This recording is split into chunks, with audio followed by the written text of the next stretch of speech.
My own son pushed us off the cliff to silence us. As the wind roared in my ears and the ground rushed up to meet me, the last thing I heard wasn't a scream of regret from him, but my wife whispering a command that would save our lives. Pretend to be dead. If we move, they will finish the job. I am Garrett Thorne, 72 years old, and until 48 hours ago, I thought I was the patriarch of a loving, successful American family. I was a structural engineer who spent 40 years building bridges that could withstand earthquakes and hurricanes, yet I failed to see the cracks in the foundation of my own home. If you have ever trusted someone with your life only to have them betray you for money, hit that like button. It helps to know I am not alone in this nightmare. And before I tell you how I survived a 40-meter fall and crawled back from hell to exact my revenge, tell me in the comments which city you are watching from. Your support is the only thing keeping me sane right now. It happened in a heartbeat. One moment I was standing on the edge of the scenic overlook in the North Cascades, admiring the sunset with my son Derek and his wife Mallory. The next moment, I felt two hands on my back. Not a stumble, not an accident. A shove. A deliberate, forceful shove. Gravity took over instantly. The sensation of weightlessness was terrifying, a sick lurch in my stomach that defied all logic. I reached out my fingers, clawing at empty air, trying to grab onto anything, a rock, a root, a tuft of grass, but there was nothing, just the vast, indifferent emptiness of the canyon. I heard Patricia scream a sound that ripped through my soul before the wind swallowed it whole. We were falling. The world spun in a dizzying blur of green pines and gray granite. The impact didn't happen all at once. We crashed through the canopy of an ancient fir tree first. Branches whipped against my face, tearing at my skin like angry claws. I felt a thick bough slam into my ribs, knocking the wind out of me, but it broke our momentum just enough. We tumbled, bouncing off the rough bark, spinning uncontrollably until we hit the slope. We didn't stop. We rolled. I felt rocks slicing through my jacket, sharp edges tearing at my jeans. The world was a violent kaleidoscope of pain and noise.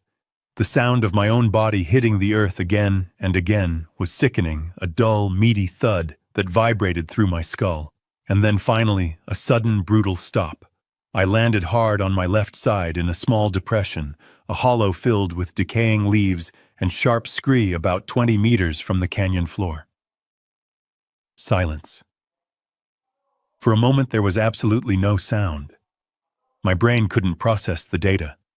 I was staring up at the darkening sky, seeing the tops of the trees swaying gently, as if nothing had happened. Then the pain arrived. It didn't creep in. It exploded. A white-hot spike of agony shot up my left leg, stealing my breath before I could even draw it. I tried to move to shift my weight, but a wave of nausea rolled over me so intense that I almost blacked out. I looked down. My left leg was twisted at an angle that legs are not supposed to twist. The tibia had snapped. I knew that sound. I had heard steel cables snap under tension, but the sound of my own bone breaking was a dry, hollow crack that echoed inside my head. The pain was blinding, pulsating, with every beat of my heart, turning my vision red at the edges. Patricia. Panic surged through the haze of pain. I turned my head, ignoring the screaming protest of my stiff neck. She was lying 3 feet away, tangled in the roots of a huckleberry bush. She wasn't moving. Her silver hair, usually so perfectly kept, was matted with pine needles and dirt. "Patty," I rasped. My voice was a broken croak. My throat felt full of dust and copper. I tasted blood.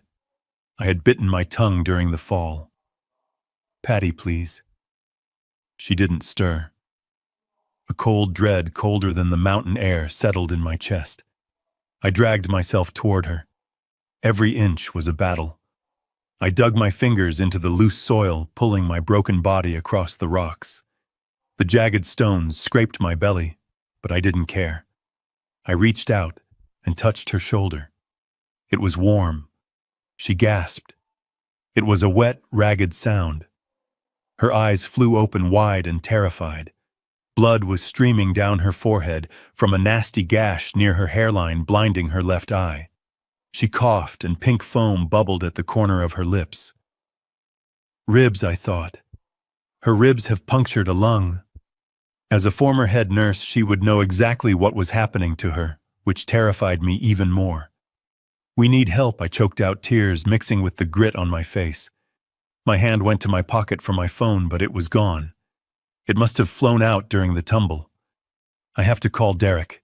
He must be terrified. He must be looking for us." I filled my lungs, preparing to scream my son's name to let him know we were alive, that we had miraculously survived the fall. I opened my mouth. "Derek, help us. We are down." Suddenly, a hand slammed over my mouth. It wasn't gentle. It was forceful, desperate, pressing my lips against my teeth until I tasted more blood. It was Patricia. Her eyes were locked onto mine. The terror in them had vanished, replaced by a steeliness I hadn't seen since she worked in the emergency room 30 years ago. She shook her head violently, her bloody fingers digging into my cheeks. "Don't," she hissed. The word was barely a breath, but it carried the weight of a command. I stared at her, confused, my brain sluggish from the shock. "What are you doing?" I tried to mumble against her palm. "That's our son up there." "Shut up, Garrett," she whispered, her voice trembling, not with fear, but with a horrifying realization. "Look up, just look up."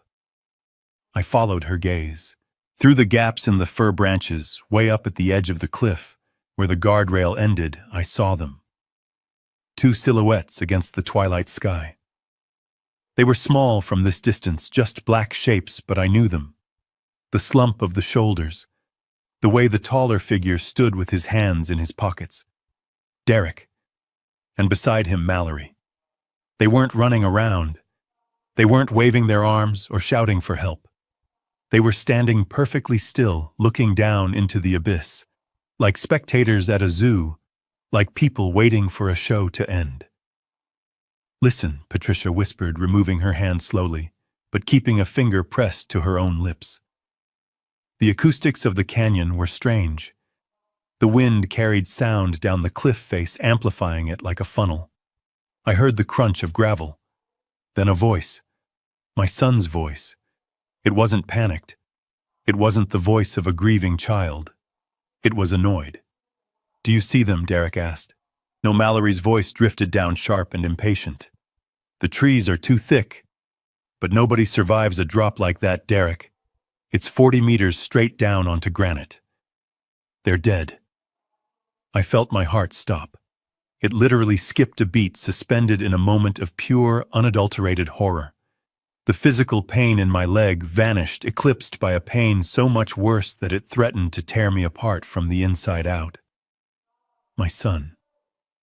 The boy I taught to fish. The boy whose college tuition I paid for by working double shifts. He wasn't checking to see if we were okay. He was checking to confirm the kill. "Are you sure?" Derek asked again. "I need to be sure, Mal. The insurance policy won't pay out if it looks like a disappearance. We need bodies." "They'll find the bodies eventually," Mallory scoffed. "Just call 911. Put on the act. Tears panic the whole show. Tell them they slipped while taking a selfie. It's a tragedy. Remember, I lay there frozen." My breath hitched in my throat. I looked at Patricia. Tears were streaming silently down her face, cutting clean tracks through the blood and dirt, but she didn't make a sound. She squeezed my hand so hard her knuckles turned white. "Do not move," she mouthed the words, her eyes boring into mine. "If they hear us, they won't call for help. They will throw rocks until we stop moving. Play dead, Garrett. For the love of God, play dead." A sob built up in my chest, a massive heaving thing that wanted to explode out of me. I wanted to roar. I wanted to scream at the sky and curse the day he was born. But I bit my lip. I bit it until I felt fresh blood flow. I forced my body to go limp. I closed my eyes, leaving just a tiny slit open to watch the monsters on the cliff. I lay amidst the rotting leaves, the smell of damp earth and pine filling my nose, listening to my son discuss the best way to report my death. I was a structural engineer, a man of logic and steel. I thought I knew how the world worked. But as darkness swallowed the canyon, I realized I knew nothing. The bridge between father and son hadn't just collapsed. He had blown it up while I was still standing on it. "Let's go," I heard Derek say, his voice fading as he turned away from the edge. "It's getting cold." I watched the shadows disappear. I lay there in the growing dark, my broken leg throbbing in rhythm with my broken heart, and I made a vow. I pushed the pain deep down, locking it away in a box where I used to keep my love for him. "You made a mistake, Derek," I thought, staring into the black canopy above. "You didn't come down to check." I squeezed Patricia's hand back. We were alive. We were broken, bleeding, and trapped in a canyon miles from civilization, with winter setting in. But we were alive. And as long as I had breath in my lungs, I wasn't just a victim. I was a witness. And I was going to be their reckoning. The silence that followed the crash was not truly silent. It was a heavy, suffocating blanket that magnified every other sound in the canyon.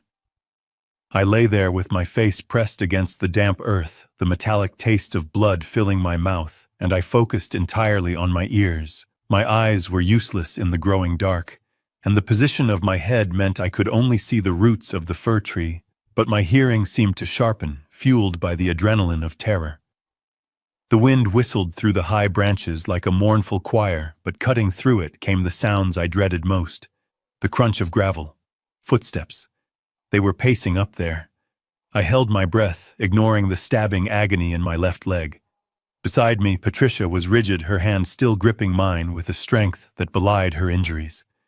We were like two statues toppled in the mud, waiting for the sculptor to decide if we were worth keeping or destroying. Then came the voice. It drifted down from the ledge, distorted slightly by the wind, but unmistakable. It was the voice I had listened to for 38 years. The voice that had once asked me to check for monsters under the bed. Now that voice was discussing whether the monsters had successfully finished the job. "I cannot see them," Derek said. His tone was not frantic. It was not the high-pitched wail of a grieving son witnessing a tragedy. It was tight, anxious, the way he sounded when he was late on a mortgage payment, or when he had scratched my car as a teenager. It was the sound of someone worried about getting caught, not someone worried about loss. "Are you sure, Mallory? That is a long way down. What if they are just hurt?" I squeezed my eyes shut, tears leaking out to mix with the dirt on my cheeks. "Please, Derek. Please call out. Please scream for help. Prove me wrong. Prove that you are still the boy I raised." But then the second voice cut through the air, sharp and cold as an icicle. "Mallory, my daughter-in-law, the woman we had welcomed into our home, the woman whose student loans I had quietly paid off 2 years ago so they could start fresh." "Stop pacing, Derek," she snapped. Her voice was terrifyingly calm, a stark contrast to the chaotic beating of my own heart. We did the math. It is 40 meters straight down onto granite and shale. Physics is on our side. Even if the fall did not kill them instantly, the shock will. And if by some miracle they are still breathing down there, look around you. It is getting dark. The temperature is dropping to freezing tonight. I heard the sound of a lighter flicking. She was lighting a cigarette. Up there on the edge of the cliff where she had just murdered her in-laws, she was taking a smoke break. "And do not forget the wolves," she added, exhaling. "I heard a pack howling last night near the cabin. If the fall did not finish them, nature will clean up the mess before sunrise. Nature will clean up the mess." That was what we were to her. A mess. Debris to be swept away so she could access the bank accounts. I heard Derek let out a shaky breath. "But what if someone saw us? The ranger station is only 10 miles back." "Nobody saw us," Mallory hissed. "We parked the car behind the tree line just like we planned. The trail is empty." Stop being so weak. Do you want to go back to that miserable little apartment with the eviction notices taped to the door? Do you want to explain to the loan sharks why you do not have their money next week? It is either this or prison Derek. It is either them or us. $4 million, Derek.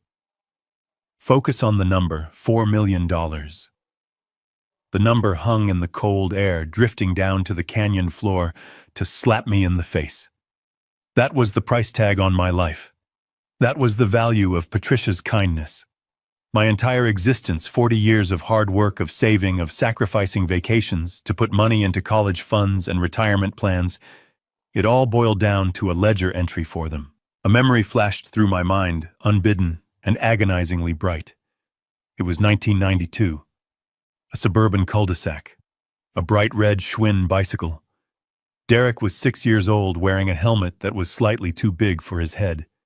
He was terrified of taking the training wheels off. He was crying, shaking, holding onto the handlebars with a death grip. "Daddy, don't let go," he had sobbed. "I am scared I will fall." I had knelt beside him, looking into those big, tear-filled brown eyes, and I had promised him. I said, "I will never let you fall, son. I am right here. I have got you." I ran behind that bike for hours, my back aching, holding him steady until he found his balance.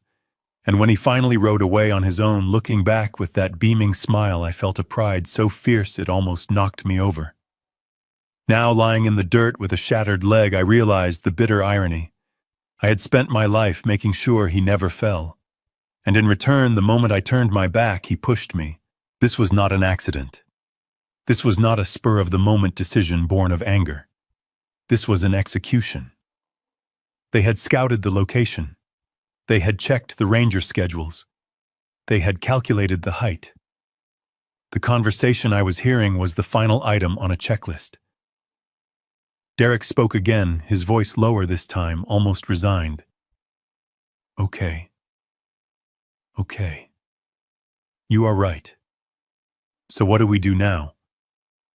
"We get in the car," Mallory said, her voice sounding like she was organizing a grocery list. "We drive back to the cabin. We wait 2 hours to make it look like we were searching for them.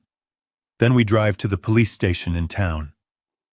"You need to cry, Derek. Can you do that? Can you cry for the cameras?" "I can do it," Derek said. I felt Patricia's body convulse slightly next to me. A silent sob. It hurt me more than my broken bones to know she was hearing this. She had always defended him, even when he stole money from her purse in high school. Even when he crashed our car and lied about it, she always said, "He is just finding his way, Garrett. Give him time." Her time was up. He had found his way, and it led straight to hell. I heard the crunch of gravel receding, the heavy thud of car doors slamming shut. Then the engine roared to life. It was a sound of finality.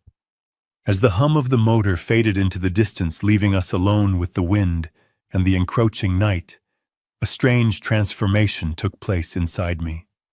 The fear began to evaporate. The shock began to recede. In their place, something hot and dark began to coil in my gut. It started in my chest and spread to my fingertips, overriding the pain. They left us here to die. They left us for the wolves. They were driving back to my cabin to drink my wine, to sleep in my bed, rehearsing their lies for the police. They thought the story ended here. They thought the credits were rolling. I turned my head slowly, gritting my teeth against the spike of agony from my leg until I was looking directly at Patricia. Her eyes were open, staring at me. The tears had stopped. In the moonlight filtering through the trees, I saw the same fire in her eyes that was burning in mine.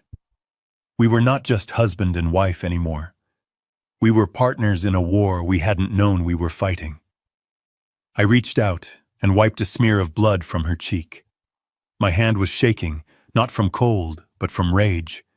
I looked up at the empty ledge where the stars were just beginning to appear, indifferent to our suffering. I did not pray for salvation. I did not pray for a rescue helicopter. I prayed for strength. If God does not take me tonight, I whispered into the darkness, my voice raspy but steady as stone, then I swear on my life they will wish they had checked the bodies. Patricia nodded, a single sharp movement. She squeezed my hand, her grip like a vice. "Let us get out of here," she whispered. I dug my fingers into the freezing mud, dragging my broken body forward. The car was gone, but the hunt had just begun, and this time we were not the prey. The sun vanished behind the ridgeline and took the last of the warmth with it. Darkness did not fall gently in the Cascades. It slammed down like a heavy iron door, bringing with it a biting cold that seemed to hunt for any exposed skin. Within 20 minutes, the temperature plummeted toward freezing. I could see my breath puffing out in white clouds against the gloom.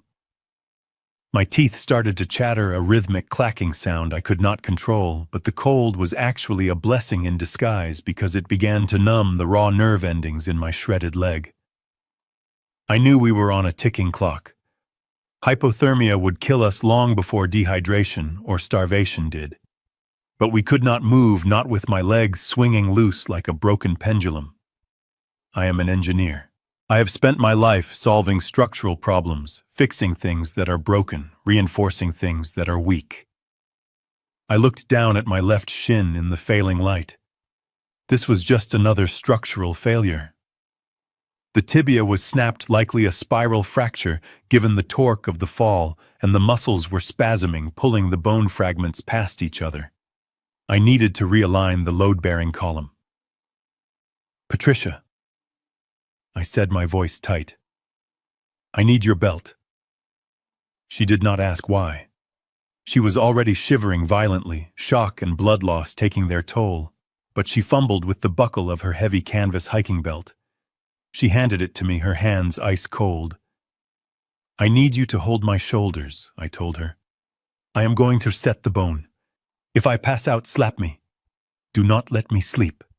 She moved behind me, bracing her knees against my back, wrapping her arms around my chest.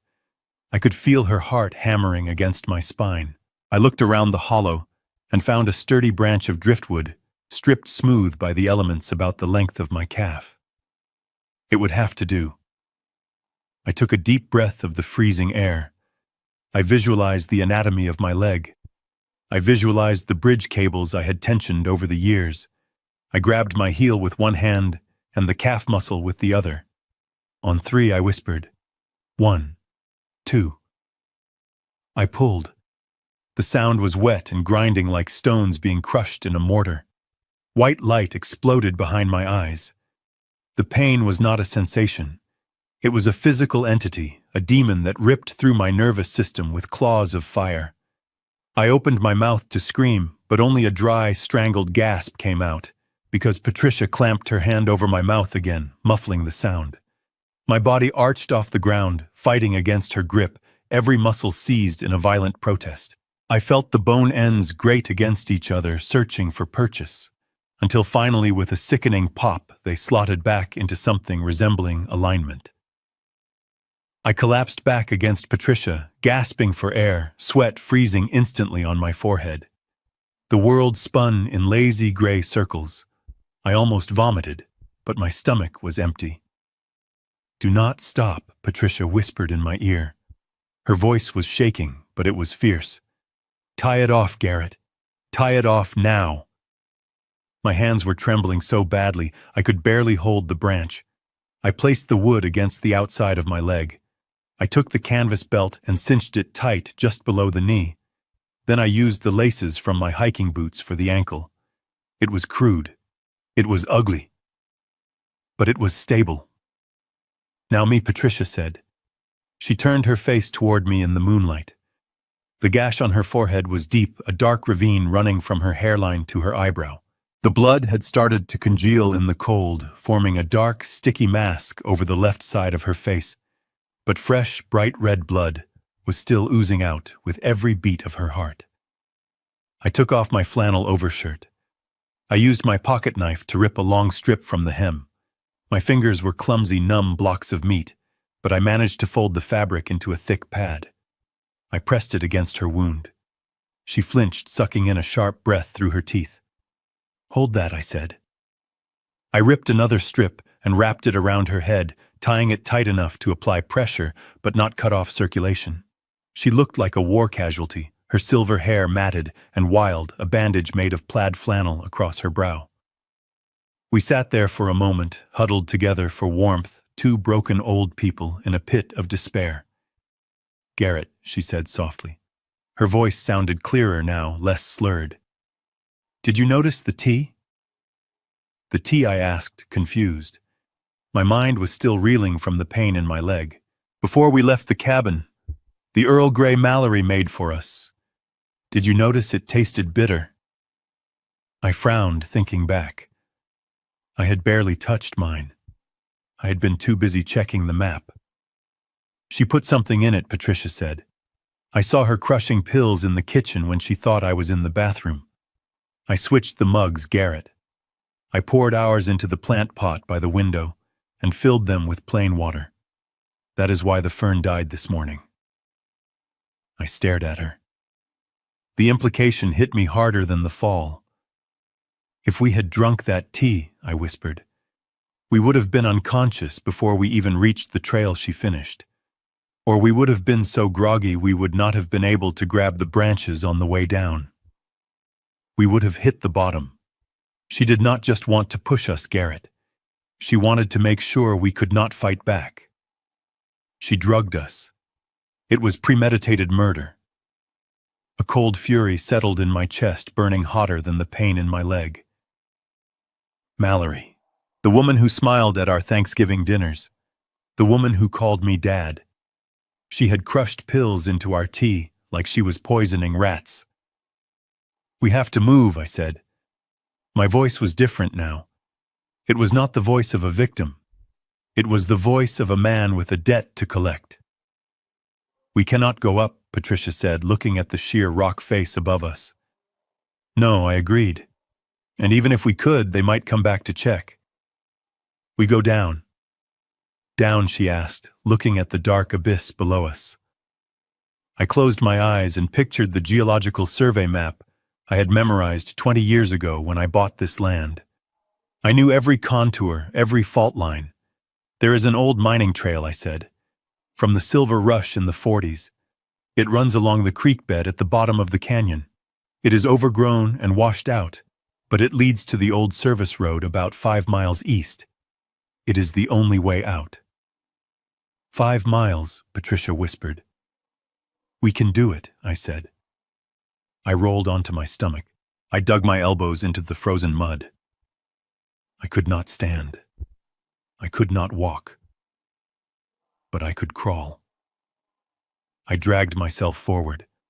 My splinted leg dragged behind me, a dead weight that caught on every root and rock. Every inch was a battle. I reached out, grabbed a huckleberry bush, and pulled. Patricia followed right behind me. We did not look like human beings anymore.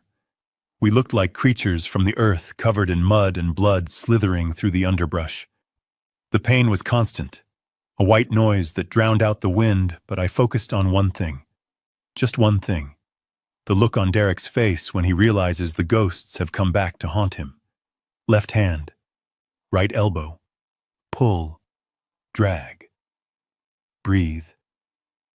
We moved inch by agonizing inch, sliding down the scree slopes, tearing our clothes on thorn bushes.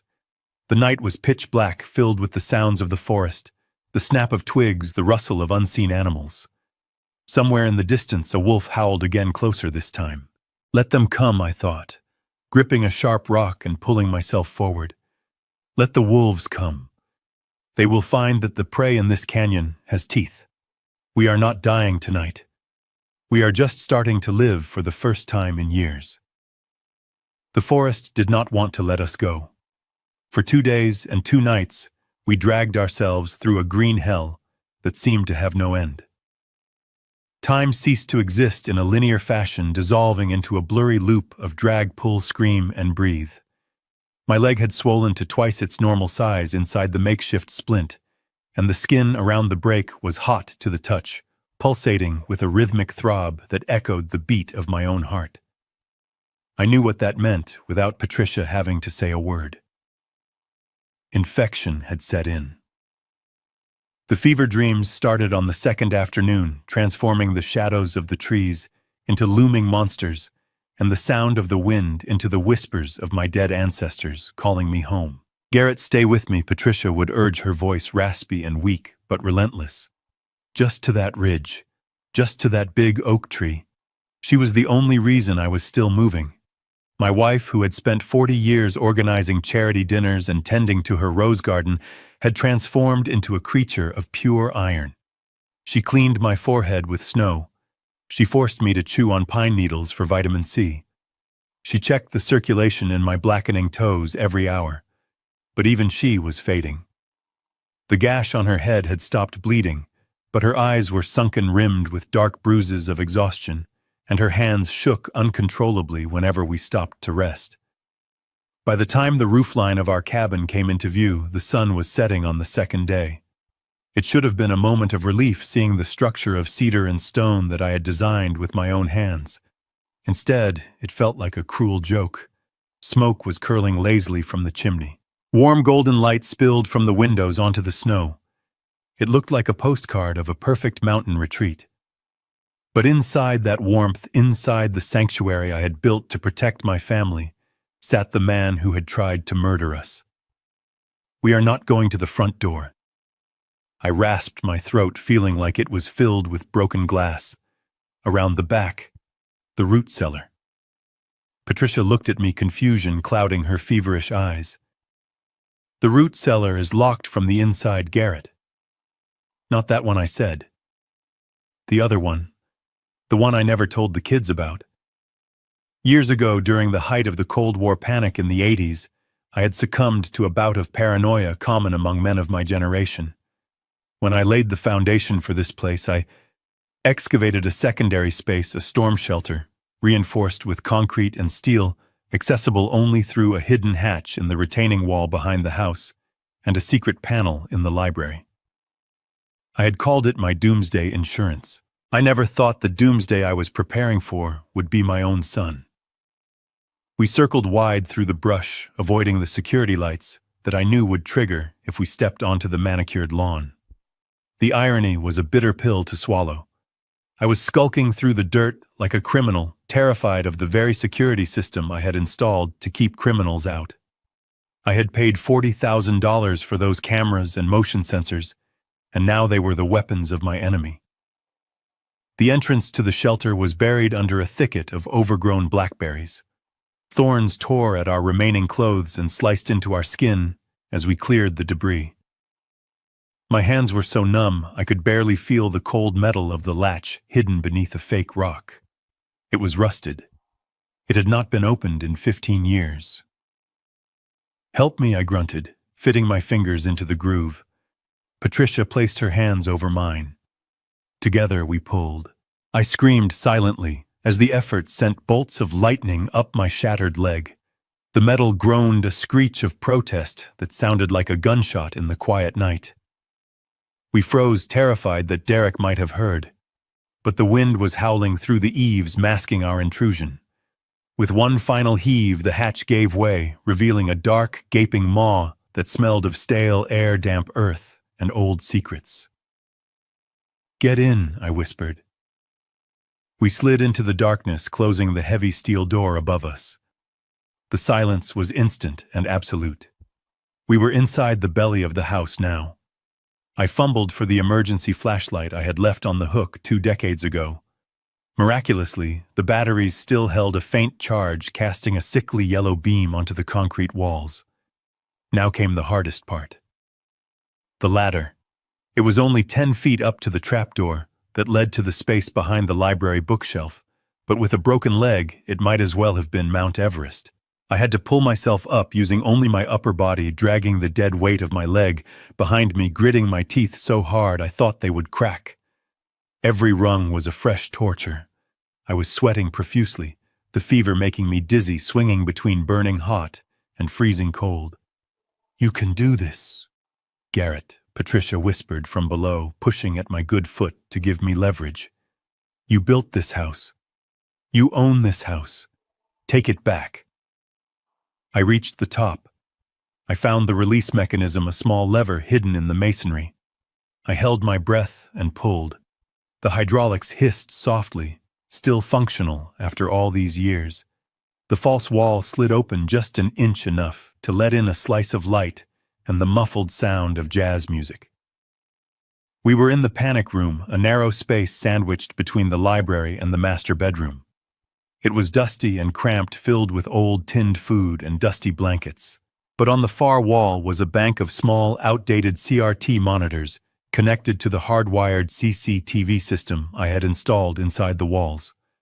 This was not the modern Wi-Fi connected system Derek controlled on his phone. This was the original closed-circuit loop that ran on an independent power supply. Derek didn't know it existed. He didn't know I could see him. I slumped into the dusty chair in front of the console. My vision was swimming. I wiped the sweat from my eyes and flicked the master switch. The screens hummed to life. Static danced for a moment, gray and fuzzy, before resolving into grainy black and white images of the rooms beyond the wall. My heart hammered against my ribs. I saw the kitchen empty but messy with takeout containers. I saw the hallway. And then I saw the living room. The camera angle was high, looking down from the corner of the ceiling. There he was. Derek. He was sitting on my leather Chesterfield sofa, his feet propped up on the antique coffee table Patricia had spent months restoring. He was wearing my cashmere robe. The audacity of it stole the breath from my lungs. He looked relaxed. He looked comfortable. There was no remorse on his face, no shadow of guilt for the parents he believed were currently being eaten by wolves at the bottom of a ravine. He reached out to the side table and picked up a bottle of wine. I leaned closer to the screen, squinting through the grain. I recognized the label immediately. It was a Chateau Margaux 1996. I had been saving that bottle for his 40th birthday. I had bought it the year he graduated high school, promising myself we would drink it together when he became a man. He poured a glass, swirling the dark liquid casually. He took a sip, closed his eyes, and smiled. It was a smile of pure, unadulterated satisfaction. Beside me, Patricia let out a small, broken sound. It wasn't a sob. It was a growl. She was watching the screen, her hand gripping my shoulder so hard her nails dug into my flesh. "He is drinking your wine," she whispered. "He killed us, and now he is drinking your wine." I watched my son savor the vintage I had saved for him. The image burned itself into my retinas, searing away the fever, searing away the pain, searing away the last remnants of fatherly love. The man on that screen was not my son. He was a parasite, and I was the host who was finally going to purge him. I reached out and adjusted the contrast on the monitor, sharpening the image of his smiling face. "Enjoy it, Derek," I whispered to the glowing screen. "Enjoy the best glass of wine you will ever have, because it is going to be your last." The blue light of the CRT monitors washed over my face, casting long, dancing shadows against the concrete walls of our small sanctuary. Beside me, Patricia huddled under a moth-eaten wool blanket, her eyes glued to the screen with a mixture of horror and fascination. We were like ghosts, haunting our own home, watching the living rearrange the narrative of our existence. Through the hidden ventilation grate that connected the panic room to the main living area, the voices drifted in clearer and more resonant than the tinny audio from the old speakers. I saw the flashing red and blue lights reflecting off the living room window before I saw the man himself. It was Sheriff Miller. I knew Jim Miller. We had fished together on weekends. He was a good man, honest and hardworking, but he was not a detective. He was a man who saw the best in people, and right now that virtue was being weaponized against him. He took off his hat as he entered the frame, clutching it to his chest in a gesture of respect that made my stomach turn. He walked carefully across the Persian rug, trying not to track mud into the house of the grieving family. "I am so sorry," Derek Miller said, his voice heavy with sympathy. "We have search and rescue teams out with dogs, but the terrain is brutal. The darkness is not helping." On the screen, the performance began. It was not merely a lie. It was a theater production, and Mallory was the lead actress. She was curled up in the corner of the sofa, clutching a box of tissues to her chest like a lifeline. Her makeup was artfully smeared just enough to suggest hours of weeping without making her look unappealing. "It is all my fault, Sheriff," she wailed. The sound was shrill, piercing through the speaker and stabbing directly into my brain. I should have stopped them. I should have grabbed his arm harder. Patricia let out a sharp hiss of breath beside me. The audacity of the woman. She had not grabbed my arm to save me. She had shoved my back to kill me. Miller sat down on the edge of the coffee table, leaning forward with a comforting hand extended. "Now, Mrs. Thorne, you cannot blame yourself. Accidents happen. Just tell me what happened up there. Take your time." I watched Derek. He was the weak link in their chain of deceit. He was standing by the fireplace, his back to the camera, staring into the unlit hearth. His hands were thrust deep into the pockets of his robe, but I could see his shoulders shaking. To the sheriff, it looked like the tremors of a devastated son trying to hold it together. But I knew that shake. I had seen it when he crashed my sedan when he was 16. I had seen it when he flunked out of his first semester of college. It was not grief. It was fear. Pure, unadulterated terror. He was terrified that the bodies would be found, that some forensic evidence would point to a struggle, that his house of cards would collapse before the check cleared. I turned around, Derek said, his voice trembling. I turned around for 1 second to fix my bootlace. They wanted a picture, a selfie with the sunset. You know how Dad is. He is stubborn. He always wants to get right to the edge for the best view. "Liar," I whispered to the dark room. I was a safety engineer. I spent 40 years lecturing people on job sites about fall protection. I never stood within 6 feet of an unprotected edge in my life. The idea that I would dangle off a cliff for a photograph was an insult to my entire professional career. I told him it was slippery. Mallory chimed in, blowing her nose loudly into a tissue. I said, "Garrett, please step back. The gravel is loose." But he just laughed. He said he wanted to send a picture to his friends at the golf club. And then, oh God. "Sheriff," she buried her face in her hands, her shoulders heaving with practiced sobs. It happened so fast. 1 minute they were smiling, and the next Patricia slipped. She grabbed Garrett's jacket to steady herself, and they just tipped backward. They didn't even scream. Silence filled the panic room. I looked at Patricia. Her face was illuminated by the ghostly glow of the monitor, tears of rage streaming down her cheeks. They were erasing us. They were rewriting our history, turning us into clumsy, reckless old fools who died because of vanity. They were robbing us of our dignity, even as they robbed us of our lives. Sheriff Miller sighed a heavy, mournful sound. He stood up and walked over to Derek, placing a heavy hand on my son's shoulder. "It is a tragedy, son. A terrible tragedy. But you did everything you could. Do not let this weigh on your conscience. Your parents knew you loved them." Derek flinched at the touch. I saw it. It was subtle, a microscopic tightening of the jaw, a slight recoil. He could not handle the validation of a good man because he knew he was rotting from the inside out. "Thank you," Sheriff Derek mumbled, not meeting the man's eyes. When can we declare them? You know." "We need to follow procedure," Miller said softly. "If the bodies are not recovered within 48 hours, given the conditions, and the witness testimony, we can move to have them declared deceased by misadventure. It will help you then with the insurance and the estate. I know it sounds cold to talk about paperwork now, but I want to make sure you kids are taken care of. Your dad would have wanted that. My dad would have wanted that."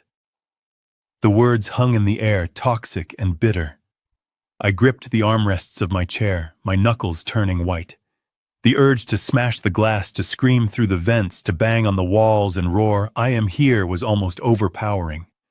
I wanted to storm out of that secret panel, bloodied and broken, and point a finger at the murderers. but I stopped. I forced my engineer's brain to take over.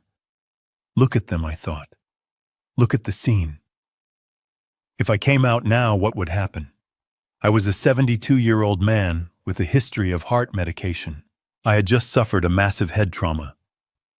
Derek and Mallory were young, articulate, and currently holding the sympathy of the law. They could say I was delirious. They could say the fall caused brain damage. They could say I attacked them in a fit of dementia.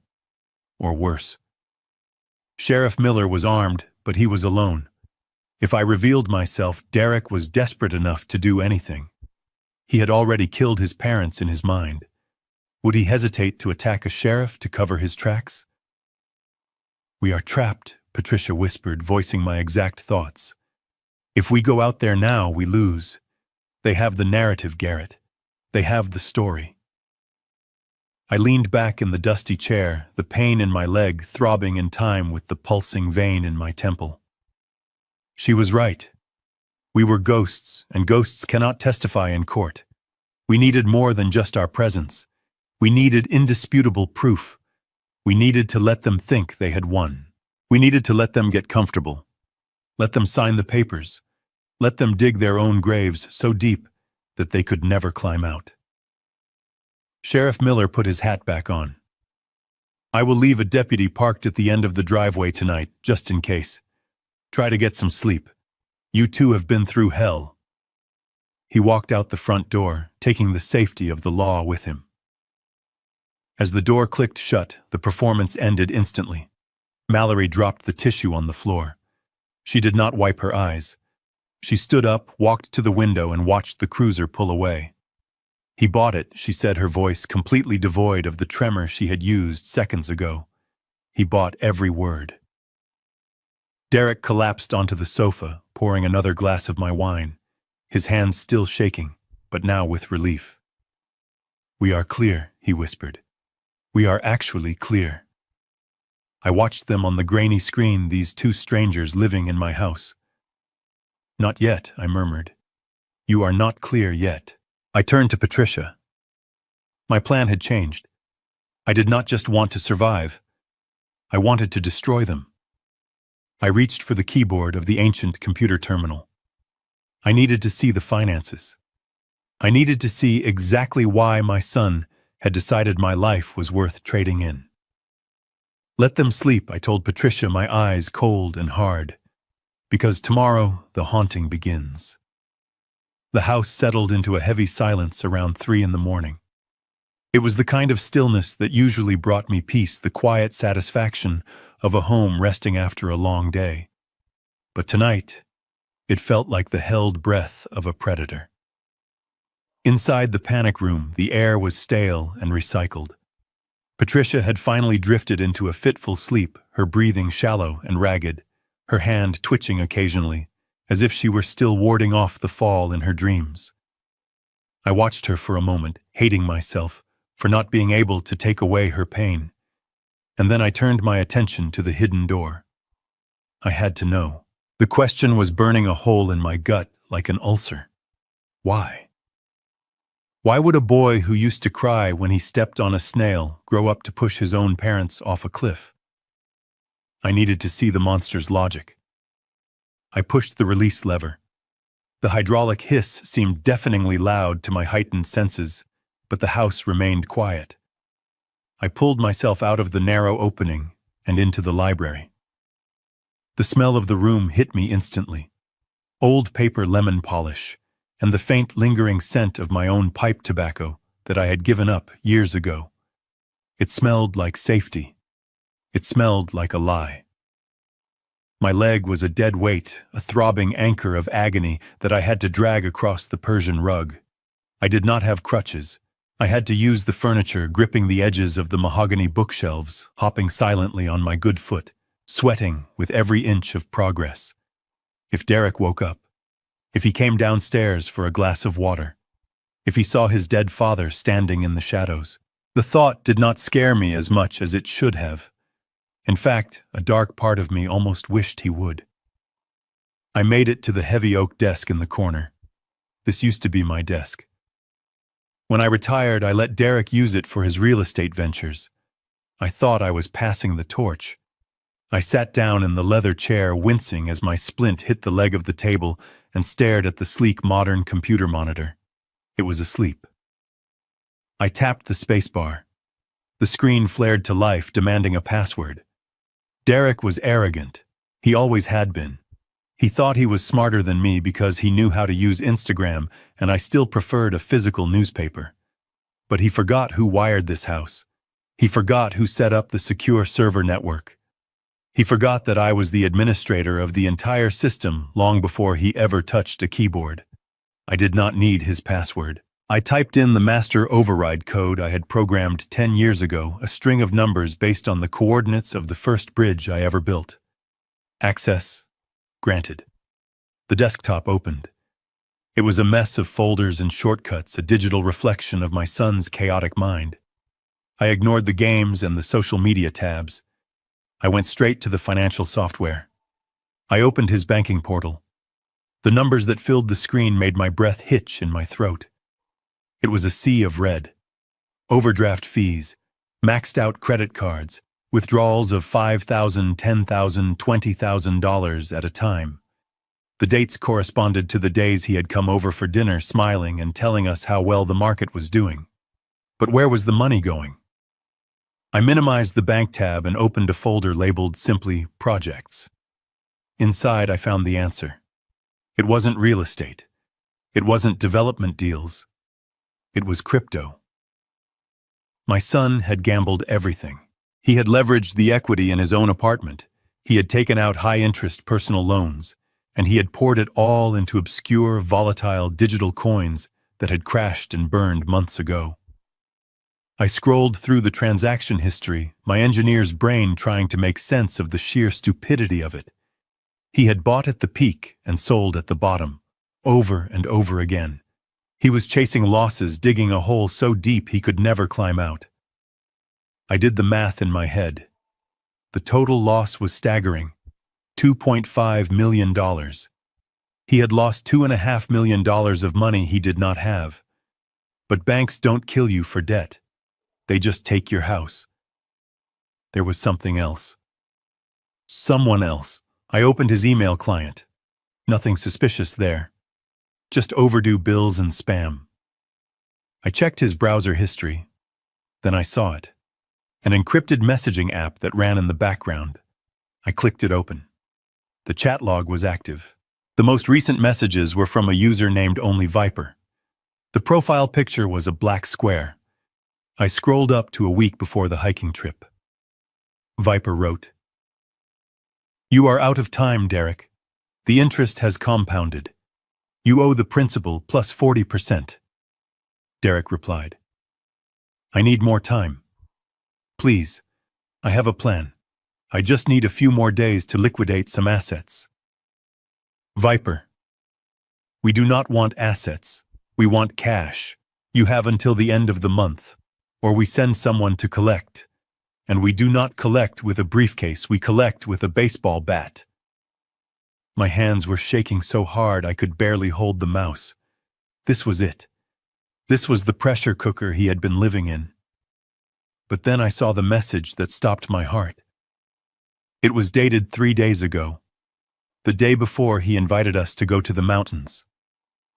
Viper wrote, "We know where your parents live. We know they have a nice, secluded cabin. If you do not have the money by next Friday, you are going to go swimming with them. And I do not mean in the pool. I mean with concrete shoes." I stared at the screen. The white text on the black background blurred as tears of rage filled my eyes. There it was. The motive. It wasn't just greed. It was survival. He was terrified. He was cornered like a rat by violent men, and in his desperate, twisted mind, he did not see his parents as people who could help him. He saw us as a piggy bank to be smashed. He had looked at me. He had looked at the father who raised him. And he had calculated that my life insurance and the value of this estate would cover the $2.5 million he owed the mob, with enough left over for him to start fresh. He did not push us off that cliff because he hated us. He pushed us off because we were the collateral for his mistakes. I pulled my phone out of my pocket. No, I realized I didn't have my phone. I grabbed the digital camera that was sitting on the desk, a fancy DSLR he had bought to take pictures of properties he never sold. I turned it on and started taking photos of the screen. Click.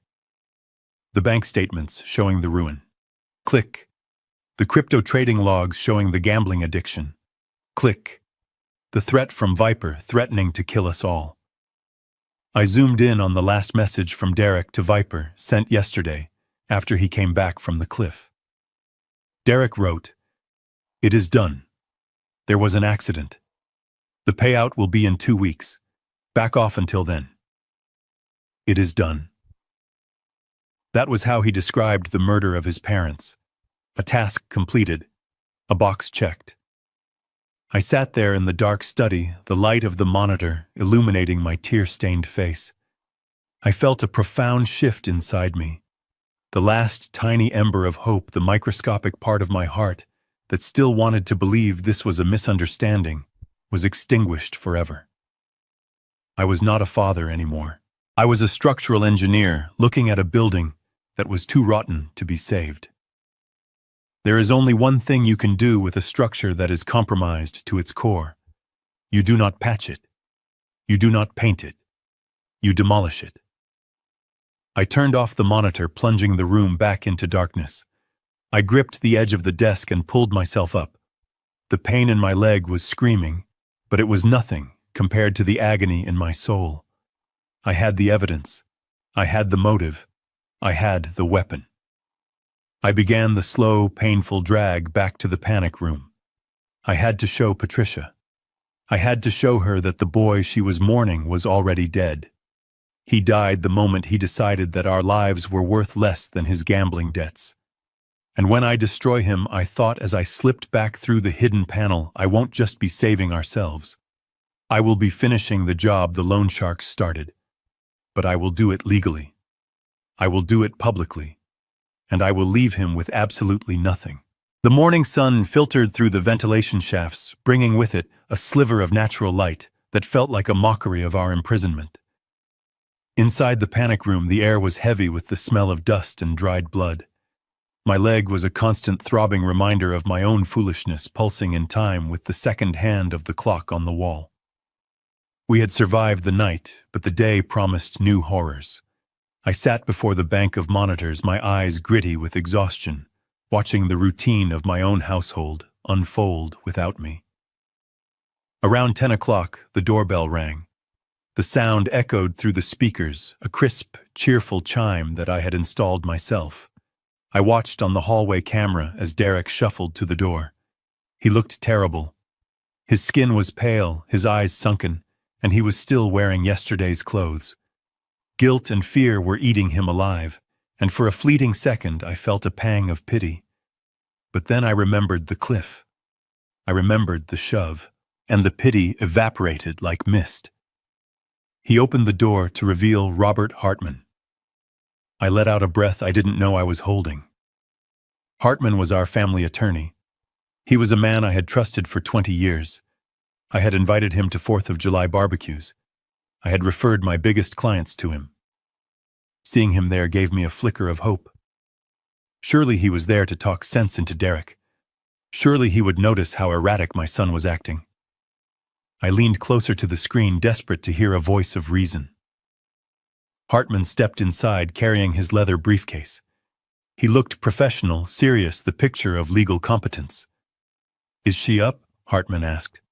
His voice was low, conspiratorial. In the kitchen, Derek mumbled, "She is making coffee." Hartman nodded and walked past Derek without even shaking his hand. He headed straight for the kitchen. I switched the camera feed, my fingers flying over the console keys. The kitchen camera was positioned above the refrigerator, giving a wide view of the granite island where Patricia and I had shared thousands of breakfasts. Mallory was standing by the coffee maker, her back to the door. When she heard Hartman's footsteps, she turned around. I expected a polite greeting. I expected a discussion about search warrants or insurance claims. Instead, I watched my world fracture for the second time in 3 days. Hartman dropped his briefcase on the floor. Mallory crossed the room in 2 strides. And then right there in the kitchen, where I had taught my son to bake cookies, my daughter-in-law threw her arms around my lawyer's neck and kissed him. It wasn't a friendly kiss. It was passionate.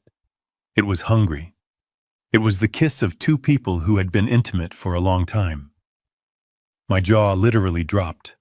I sat frozen in the dark, my mind struggling to process the image on the grainy screen. Beside me, Patricia gasped a sharp intake of air that sounded like she had been stabbed. They separated, but Hartman kept his hands on her waist. He looked down at her with a smirk that made my skin crawl. "Did he suspect anything?" Hartman asked, tilting his head toward the living room where Derek was pacing.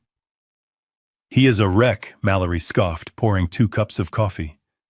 "He is crying every 5 minutes. He is terrified of the police. He thinks he is the mastermind, Rob." "It is pathetic," Hartman laughed. It was a cold, cruel sound. "Let him cry, it makes him look innocent. The more unstable he looks, the better it is for us." I stared at the screen, my blood running cold. Us. There was no Derek in that equation. I listened intently as they leaned against the counter, sipping my coffee, discussing the fate of my family. "The timeline is tight," Hartman said, blowing on his drink.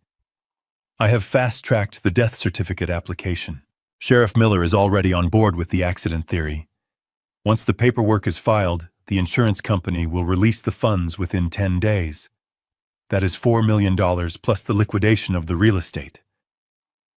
"Derek needs that money for the loan sharks," Mallory said, rolling her eyes.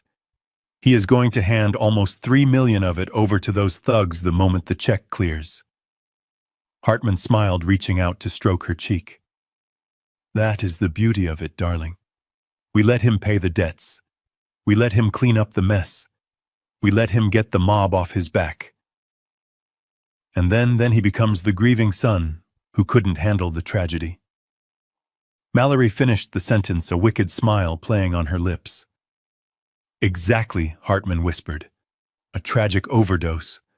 Or maybe a carbon monoxide accident in the garage. He is already distraught. He has a history of depression. Who would question it? The grieving son joins his parents. It is poetic, really." I felt a wave of nausea roll over me. This was the second layer of the trap. Derek thought he was the player, but he was just a pawn. He had killed his parents to save his own skin, not realizing he was digging his own grave. Mallory and Hartman were not just stealing my money. They were using my son as a disposable tool to launder the inheritance before discarding him like trash. Hartman pulled her close again. "And then the widow inherits everything. No parents, no husband. Just you, me, and $6 million on a beach in the Cayman Islands." They kissed again, sealing the pact of double murder. I sat back in my chair, trembling. The betrayal was total. There was no one left. The law, the family, the friends, everyone was either a wolf or a sheep being led to the slaughter. I looked at Derek on the other monitor, sitting alone in the living room, staring at his hands. He was a murderer, yes. He had pushed me. But in that moment, seeing the knife hovering over his unsuspecting back, I felt a strange, twisted surge of protective instinct. He was my son. He was a monster, but he was my monster. And these 2 interlopers were planning to butcher him. I turned to Patricia, expecting to see her weeping. I expected to see the broken mother who had been sobbing over her son's lost soul. But the woman sitting next to me was dry-eyed. She was sitting on a crate of emergency rations, her back straight, her face illuminated by the blue light of the monitors. In her hands, she held a small paring knife we had found in the supply kit. It was dull, cheap metal. She picked up a loose piece of concrete from the unfinished floor of the panic room. Scrape. Scrape. Scrape. The sound was rhythmic and chilling. She was sharpening the blade. "Patricia!" I whispered, a little afraid of the look in her eyes. She didn't look at me. She kept her eyes glued to the screen, watching Mallory laugh at something Hartman said. "They are not taking him," she said softly. Her voice was devoid of emotion, stripped of all warmth. It was the voice of a judge pronouncing a death sentence. "Derek is ours to punish Garrett.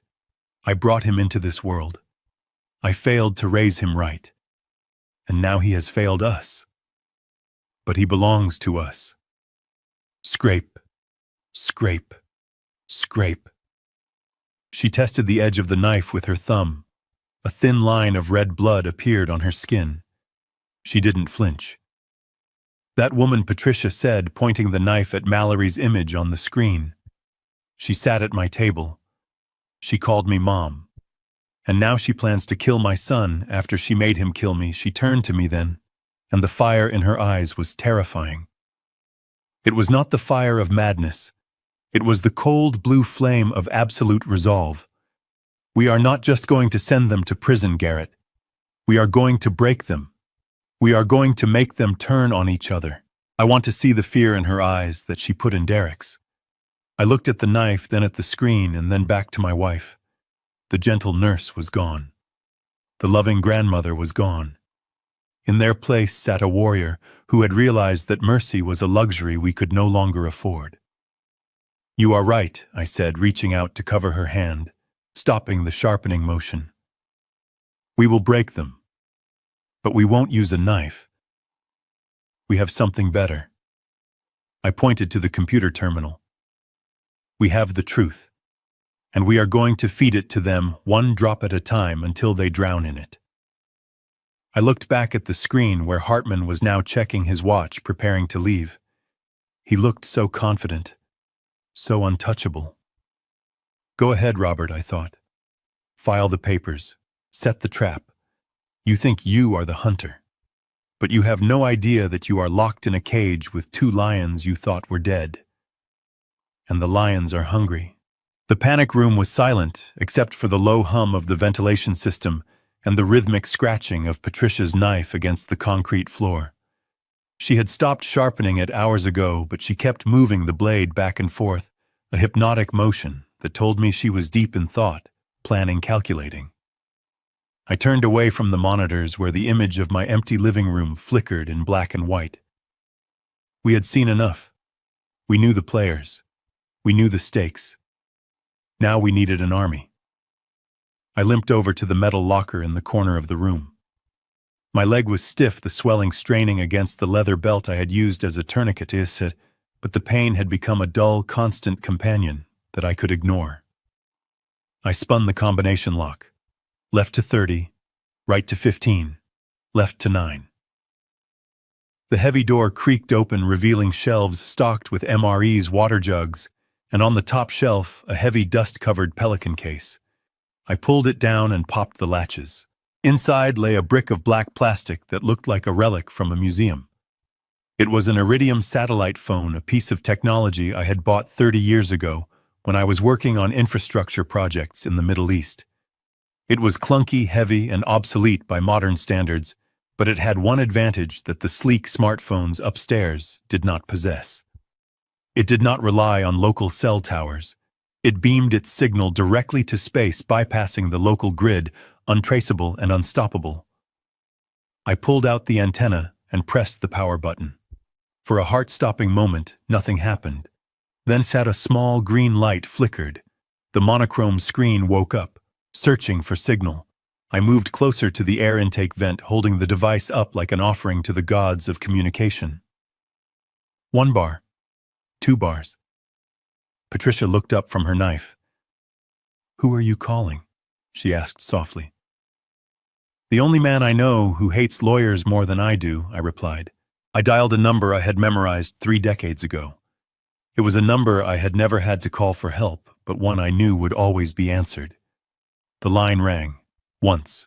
Twice. 3 times. "Yeah," a gruff voice answered. It sounded tired, gravelly, the voice of a man who had seen too much of the world's darkness. "Frank," I said. "It is Garrett." There was a long silence on the other end. I could hear the background noise of a television, the low murmur of a news anchor, probably talking about the tragic disappearance of the Thorne couple. "Who is this?" Frank asked. His voice had dropped an octave. It was dangerous now.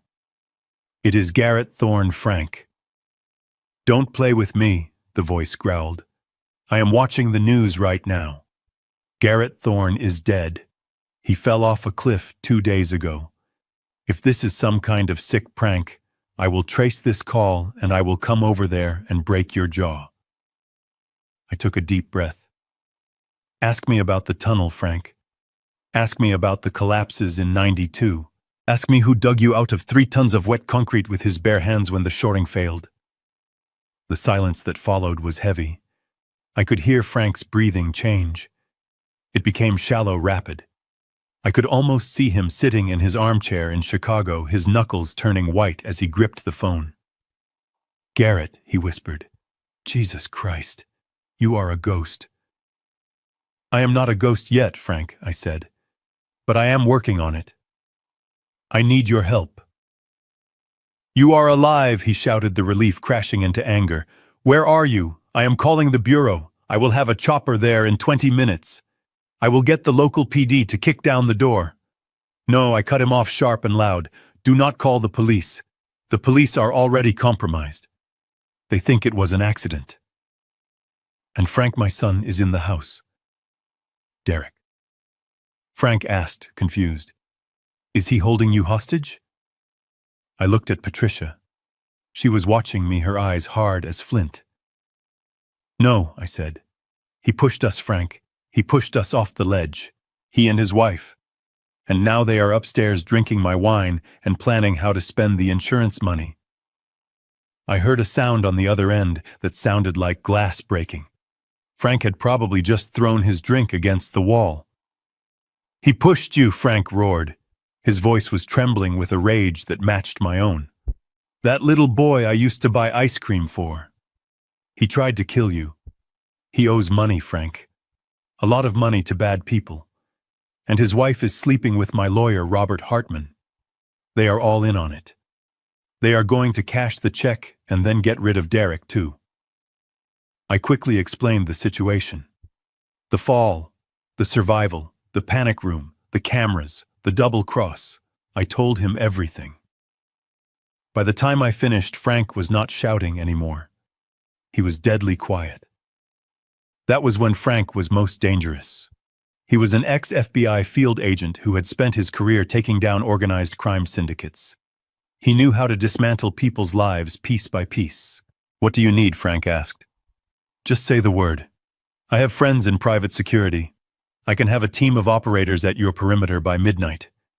We can breach the house, secure the targets, and have them zip-tied before they wake up." I considered it. It would be easy. It would be safe. We could walk out of this room and let men with guns handle our son. But then I looked at my leg. I looked at the blood on Patricia's forehead. This was not a tactical operation. This was a family matter. "No teams, Frank," I said. "I want them to think they have won. I want them to sign the papers. I want them to stand in front of everyone and claim that money." "You want to trap them," Frank realized. "I want to destroy them," I corrected. "I need you to handle the legal side. I need you to freeze the assets from the outside without tripping any alarms. I need you to contact the insurance company privately and tell them to flag the claim but play along. And I need you to get a copy of the autopsy report for the baby Mallory claims she is carrying. I have a feeling the DNA will not match my son." "I can do that," Frank said. "I still have contacts at the district attorney's office. I can get a subpoena sealed. I can make sure that when they try to withdraw a single cent, the bank vault slams shut on their fingers." "Good," I said. "And Frank, one more thing. I need you to come here." "I am already packing a bag," Frank said. "I will be there tomorrow. I will act as the insurance investigator. I will walk right through the front door and shake his hand." "Be careful," I warned. "They are desperate." "Desperate is good," Frank said darkly. "Desperate people make mistakes." You just stay alive down there, Garrett. Keep Patricia safe. I am coming, and I am bringing the sledgehammer." I lowered the phone. The connection severed, but the lifeline held. I felt a weight lift off my chest. We were not alone anymore. We had a wolf of our own now, and he was coming to the door. I turned to Patricia. "Frank is in," I said. She nodded slowly, setting the knife down on the crate. "Good," she said, "because I was just thinking about the memorial service Derek is planning." "What about it?" I asked. She looked at the calendar on the wall marking the days. "If we are going to return from the dead, Garrett, we should pick a dramatic moment. Why crash a party when you can crash your own funeral?" I looked at her, and for the first time in 3 days, I smiled. It was a grim, humorless smile, but it was there. "You want to walk in during the eulogy?" I asked. "I want to hear what he has to say about us before we send him to prison," she replied. "I want to give him every chance to confess, every chance to show a shred of humanity. And when he fails, I want to be standing there to watch his soul leave his body." I walked back to the monitors. Derek was asleep on the sofa now, twitching in a nightmare. "Sleep tight, son," I thought. "Your Uncle Frank is coming to visit, and he plays much rougher than I do." The next afternoon brought a surreal kind of torture that I had not anticipated. It is one thing to know your son is trying to steal your life, but it is another thing entirely to watch him bury you while you are still breathing. From the narrow, reinforced window of the basement level just above the garden soil line, Patricia and I had a front row seat to our own funeral. It was a memorial service technically, since there were no bodies to bury. Derek had moved with lightning speed. He claimed it was to help the community heal, to provide closure before the search was officially called off, but I knew the truth. He needed the public spectacle. He needed the obituary in the paper, and the witnesses at the wake to cement the narrative of the tragic accident. If enough people cried for us, then we must truly be dead. I watched the cars arrive through the tint of the privacy glass. Black sedans and SUVs lined the driveway I had paved last summer. I saw people I had known for decades stepping out clutching handkerchiefs and casseroles. There was Larry, my old foreman from the Department of Transportation, a man who had never cried in 40 years of pouring concrete, wiping his eyes as he walked up the path. There was Sarah, our neighbor, who exchanged zucchini bread with Patricia every Christmas. Seeing their genuine grief felt like a physical blow. I wanted to tap on the glass. I wanted to shout, "I am here, Larry. I am not dead. We are just downstairs." But I stayed silent. We had to stay silent. Patricia was pressed against me, her body trembling. She wasn't looking at the friends, though. She was looking at the small boy standing near the podium. It was Leo. My grandson. Derek's son from his first marriage. He was 7 years old, wearing a suit that was slightly too small for him, looking completely lost in the sea of black-clad adults. He was holding a single white rose. His mother, Derek's ex-wife, was nowhere to be seen, likely sidelined by Derek's aggressive legal maneuvering, so the boy was alone. I watched as Leo stepped toward the large easel that held a blown-up photograph of Patricia and me. It was a picture from our 40th anniversary. We looked so happy in that photo, so oblivious to the viper nest we were nurturing. Leo reached out to place the rose on the easel ledge. Then Mallory stepped into the frame. She did not hug him. She did not comfort the child, who had just lost his grandparents. She grabbed his wrist. It was a sharp, aggressive motion. I saw her lips move, her face contorted in a snarl that the guests behind her could not see. She yanked the rose out of his hand and tossed it onto a nearby table as if it were trash. She pointed a manicured finger at a chair in the back row, banishing him to the fringe of the event. That witch Patricia hissed, her voice vibrating with a rage I had never heard before. She is not letting him near the photo. She does not want him ruining her aesthetic. My heart broke for the boy. Leo looked down at his empty hands, his shoulders slumping. He didn't cry. He just looked small and defeated. He was the only person in that garden who shared my blood aside from his father, and he was being treated like a prop in a stage play. Then the main act began. Derek walked up to the microphone. He was wearing a black suit that I recognized. It was my suit. He had raided my closet because he was too cheap to buy his own. The jacket was a little loose in the shoulders, hanging off him like the lie he was living. He tapped the microphone. Feedback whined through the garden speakers, causing a few guests to wince. "Thank you all for coming," Derek said. His voice was thick with emotion, a performance worthy of an Oscar. I turned up the volume on the surveillance feed so we could hear every word clearly in our hiding hole. "My father, Garrett Thorne, was a man of integrity," Derek began. He paused to wipe a non-existent tear from his cheek. "He taught me everything I know about strength, about honor. He used to tell me that a man is defined by how he protects his family." I felt bile rise in my throat. The hypocrisy was so dense it was suffocating. He was using my own maxims, the lessons I had tried to instill in him, over fishing trips and workbench sessions to cover up the fact that he had tried to murder me for a crypto debt. And my mother, Derek, continued, his voice cracking. "Patricia was the heart of this home. She was an angel who walked among us. I take comfort in knowing that they are together now, looking down on us. I know they would want us to move forward. They would want us to be happy. They would not want us to dwell on the tragedy, but to celebrate the legacy they left behind." Legacy. That was the code word. Legacy meant money. Legacy meant the house, the cars, the investments. He was telling the crowd that the best way to honor us was to let him spend our fortune in peace. He looked out over the crowd, practicing the mournful gaze he must have rehearsed in the mirror. "I promise you, Dad, Mom, I will take care of everything," he said, looking up at the sky. "I will make you proud." I looked at his hands gripping the podium. They were shaking. Not from grief, but from the adrenaline of the con. He was terrified that someone would ask a hard question. He was terrified that the wind would blow too hard and knock over his house of cards. Patricia grabbed my hand. Her fingernails dug into my palm, drawing blood. I didn't pull away. The physical pain was grounding. It kept me from smashing the window. "Did you hear him, Garrett?" she whispered. "He is making us into saints so he can spend the devil's money." I looked at my son. I looked at the boy who I had held in my arms minutes after he was born. I looked at the man who had looked me in the eye and pushed me into the void. I leaned my forehead against the cold glass of the basement window. "You want a legacy, Derek," I whispered to the glass. "I will give you a legacy."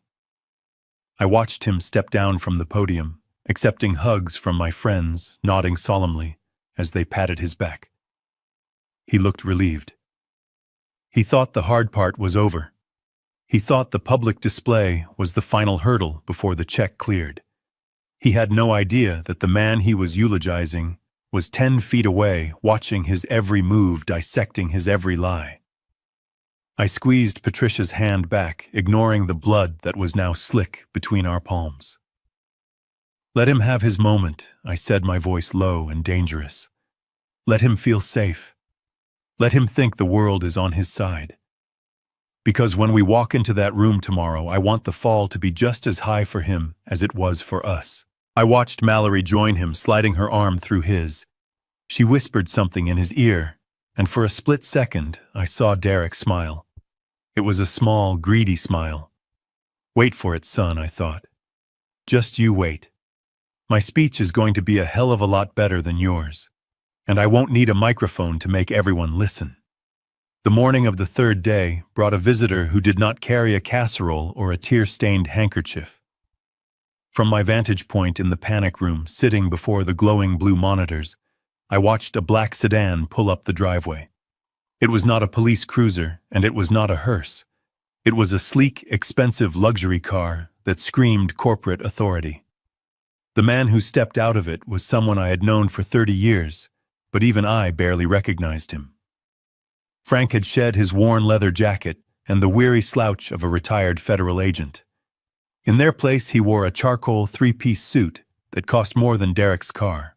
His silver hair was slicked back, and he carried a leather briefcase with the kind of casual arrogance that only high-powered attorneys and seasoned hitmen possess. He looked like a shark that had just smelled blood in the water. I nudged Patricia, who was dozing lightly on the cot. She sat up instantly, her eyes darting to the screen. "It is showtime," I whispered. I watched on the camera feed as Derek opened the door. My son looked worse than he had the day before. The adrenaline of the funeral had worn off, leaving him with the jittery exhaustion of a man waiting for the other shoe to drop. He squinted at Frank, confused. "Mr. Thorne." Frank said, his voice smooth and projecting a practiced professional warmth. "My name is Frank Sterling. I am the senior claims adjuster for Sovereign Life Insurance. I apologize for the intrusion so soon after your loss." Derek's posture changed instantly. The fear evaporated, replaced by a sudden sharp alertness. The mention of the insurance company acted like a shot of caffeine to his system. He straightened his spine and opened the door wider. "Please come in," Derek said, trying to smooth down his rumpled shirt.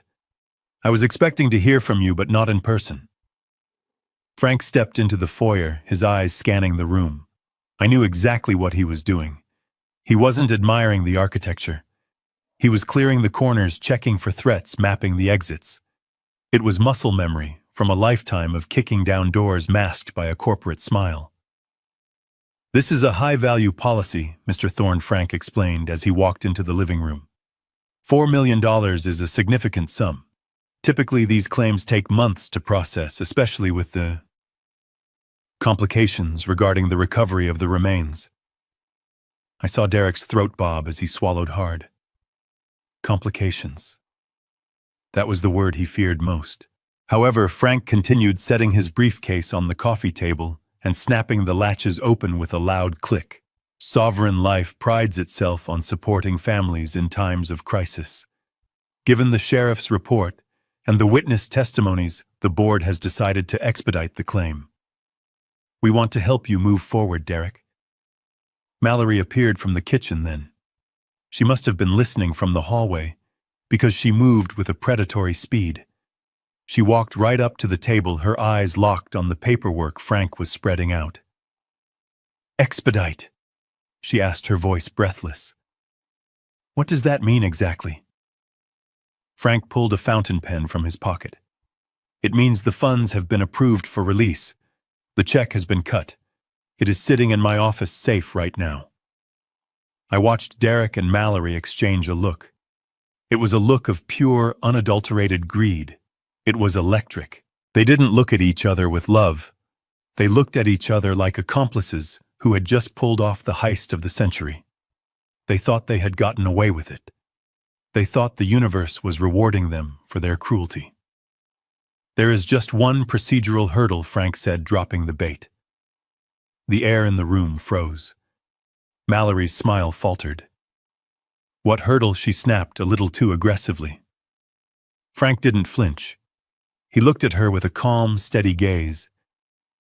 "The policy stipulates that for an expedited payout in the absence of a death certificate, all beneficiaries and legal heirs must sign a waiver of liability in the presence of the estate executor. It is a formality to protect the company from future lawsuits." "We can sign right now," Derek said, reaching for the pen. "I am afraid it has to be done formally," Frank said, pulling the document back slightly. "I understand there is a reading of the will scheduled for tomorrow morning with your family attorney, Mr. Hartman." "Yes," Mallory said, "at 10 o'clock. "Perfect." Frank smiled. "I will bring the check to the reading. Once the will is read and the waivers are signed, I will hand over the funds immediately. You will walk out of that room tomorrow with $4 million. Derek slumped onto the sofa, letting out a long, ragged breath that sounded like a laugh. "Tomorrow. It is over tomorrow." "I will see you then," Frank said. He stood up, buttoned his jacket, and walked to the door. He didn't shake their hands. He didn't offer condolences. He just walked out, cool as ice. As the door closed, I waited. I wanted to see what they would do when they thought they were alone. The reaction was immediate and disgusting. Derek leaped off the sofa and let out a whoop of joy that shook the walls. Mallory screamed and jumped into his arms. They spun around in the living room, laughing, cheering, celebrating the payout for my death. "We did it," Derek yelled. "We actually did it. 4 million. Plus the house. Plus the portfolio. I am rich, Mal. We are rich." Mallory kissed him hard. "I told you," she said. "I told you we just had to stick to the plan. I told you nobody would look too closely. They are just two old people who fell off a rock. Nobody cares." I felt Patricia's hand on my shoulder. It was heavy and hot. I looked at her. She wasn't watching the screen anymore. She was staring at the floor, her face a mask of stone. "Nobody cares," she repeated Mallory's words. "That is what she thinks." On the screen, Derek ran to the kitchen and came back with a bottle of champagne. It wasn't mine this time. It was a cheap bottle they must have bought themselves, anticipating this moment. He popped the cork. Foam spilled onto the Persian rug, my rug, and he didn't even care. He laughed and took a swig straight from the bottle. To Garrett and Patricia, he toasted, raising the bottle to the ceiling. "Thanks for the donation, Mom and Dad. Sorry you had to take the expressway down, but hey, at least you are useful to me now." That broke me. It didn't break me in the way that makes you cry. It broke the last tether of humanity I had attached to him. The son I loved died in that moment, drowned in cheap champagne and cheaper greed. "Turn it off, Garrett," Patricia said quietly. "We have seen enough. We have work to do. I killed the feed." The room plunged into semi-darkness. We did not sleep that night. There was no point. The adrenaline was coursing through our veins, a cold metallic fuel that sharpened every sense. We spent the hours preparing for our resurrection. Usually before a big event, a will reading or a wedding, we would shower. We would shave. We would put on our Sunday best. Patricia would wear her pearls. I would wear my navy suit. We would present ourselves as the respectable, dignified couple everyone knew. But not this time. I went to the corner of the panic room, where we had piled the clothes we were wearing when we fell. My flannel shirt was torn to ribbons, the left sleeve completely missing the chest, stiff with dried blood and pine sap. My jeans were shredded at the knees, caked with mud from the crawl through the swamp. One boot was missing its laces, which were currently holding my leg bone together. Patricia's cardigan was in even worse shape. It was stained dark brown with the blood from her head wound. Her blouse was ripped, exposing the bruises on her shoulder. "Put them on," Patricia said. I looked at her. She was already stripping off the spare shirt she had found in the emergency kit. She picked up the blood-crusted blouse. She didn't wince as she pulled it on.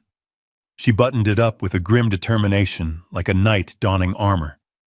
"We are not going to a funeral, Garrett," she said, her voice echoing in the small concrete room. "We are going to a crime scene, and we are the evidence." I understood then. If we walked in there clean and bandaged, we would just be survivors. We would be victims asking for pity. But if we walked in there wearing the blood they spilled, wearing the dirt from the grave they dug for us, we would be nightmares. We would be the physical manifestation of their guilt. I pulled on my torn shirt. The dried blood scratched my skin. The smell of the forest, damp earth, sweat, and copper filled my nose. It was a horrible smell. It was the smell of death. I looked at my leg.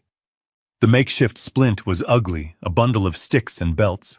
I adjusted it, gritting my teeth against the flare of pain.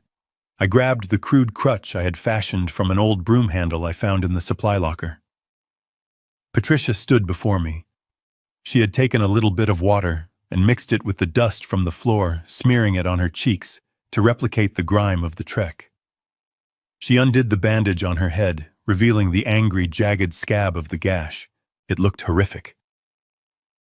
"How do I look?" she asked. "You look terrifying," I said honestly. "Good," she nodded. We sat there in the dark, two revenants, waiting for the dawn. Upstairs, the champagne was flowing, and the dreams of yachts and sports cars were dancing in their heads. They were sleeping soundly in my bed, secure in their victory. They didn't know that beneath the floorboards, the corpses were getting dressed. We waited as the hours ticked by. 4 a.m., 5 a.m., 6 a.m. When the sun finally began to rise, casting a pale gray light through the vents, I stood up. I checked the charge on the taser I had taken from the security locker. I put the digital recorder with the confession tape in my pocket. "It is time," I said. Patricia stood up beside me. She didn't look like an old woman anymore. She looked like an avenging angel who had crawled out of hell with a sword in her hand. "Let's go say hello to the family," she whispered. We moved toward the secret panel. The setup was complete. The trap was sprung. All that was left was to close the jaws.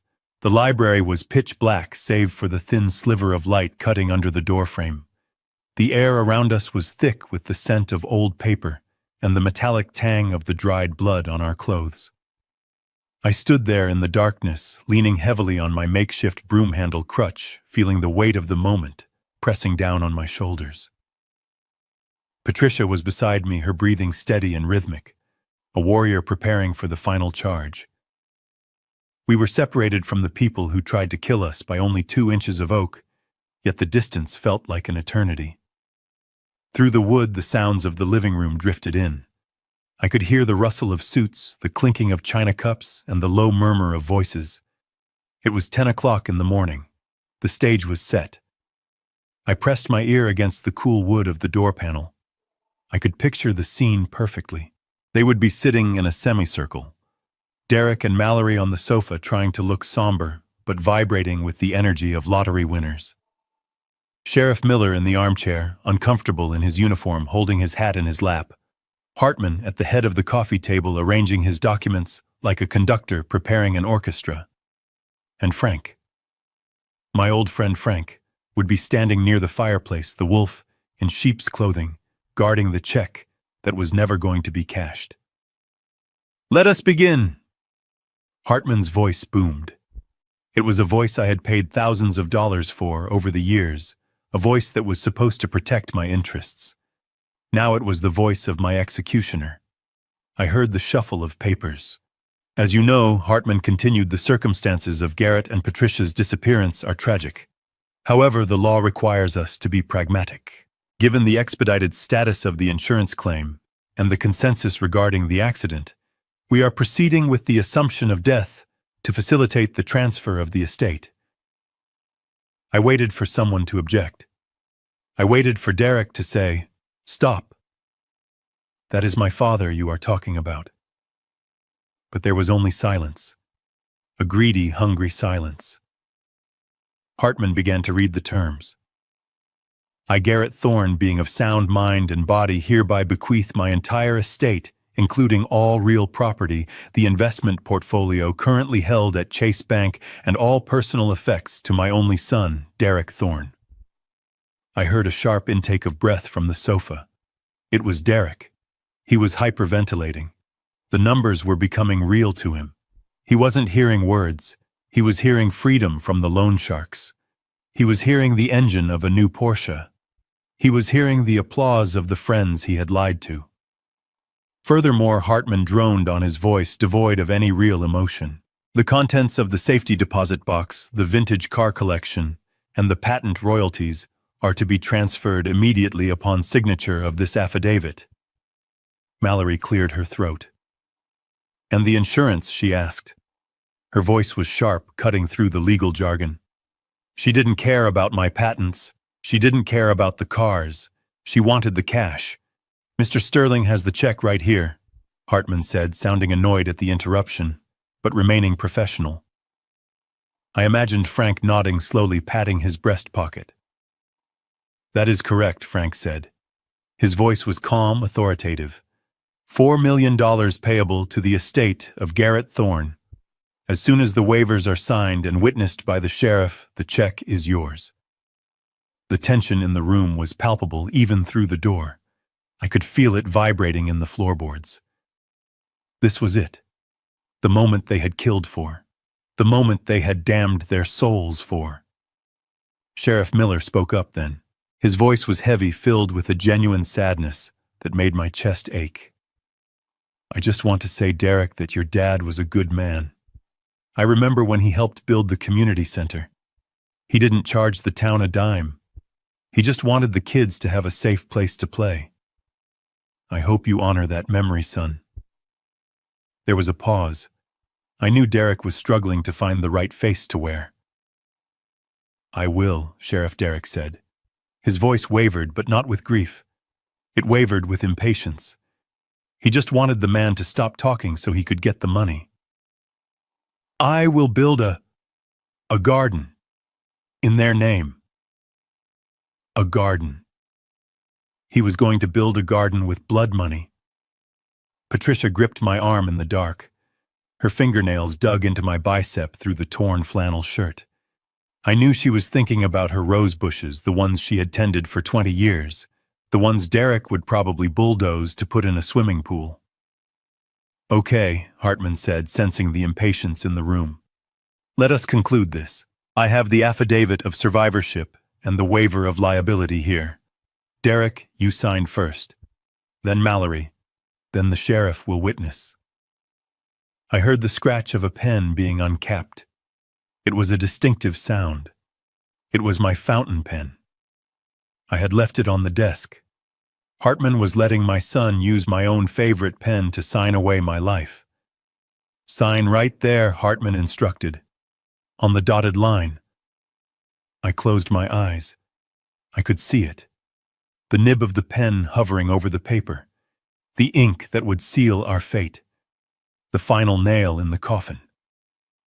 My heart hammered against my ribs like a trapped bird. This was the edge of the cliff all over again. But this time I wasn't falling. I was jumping. Wait. The word cracked through the room like a whip.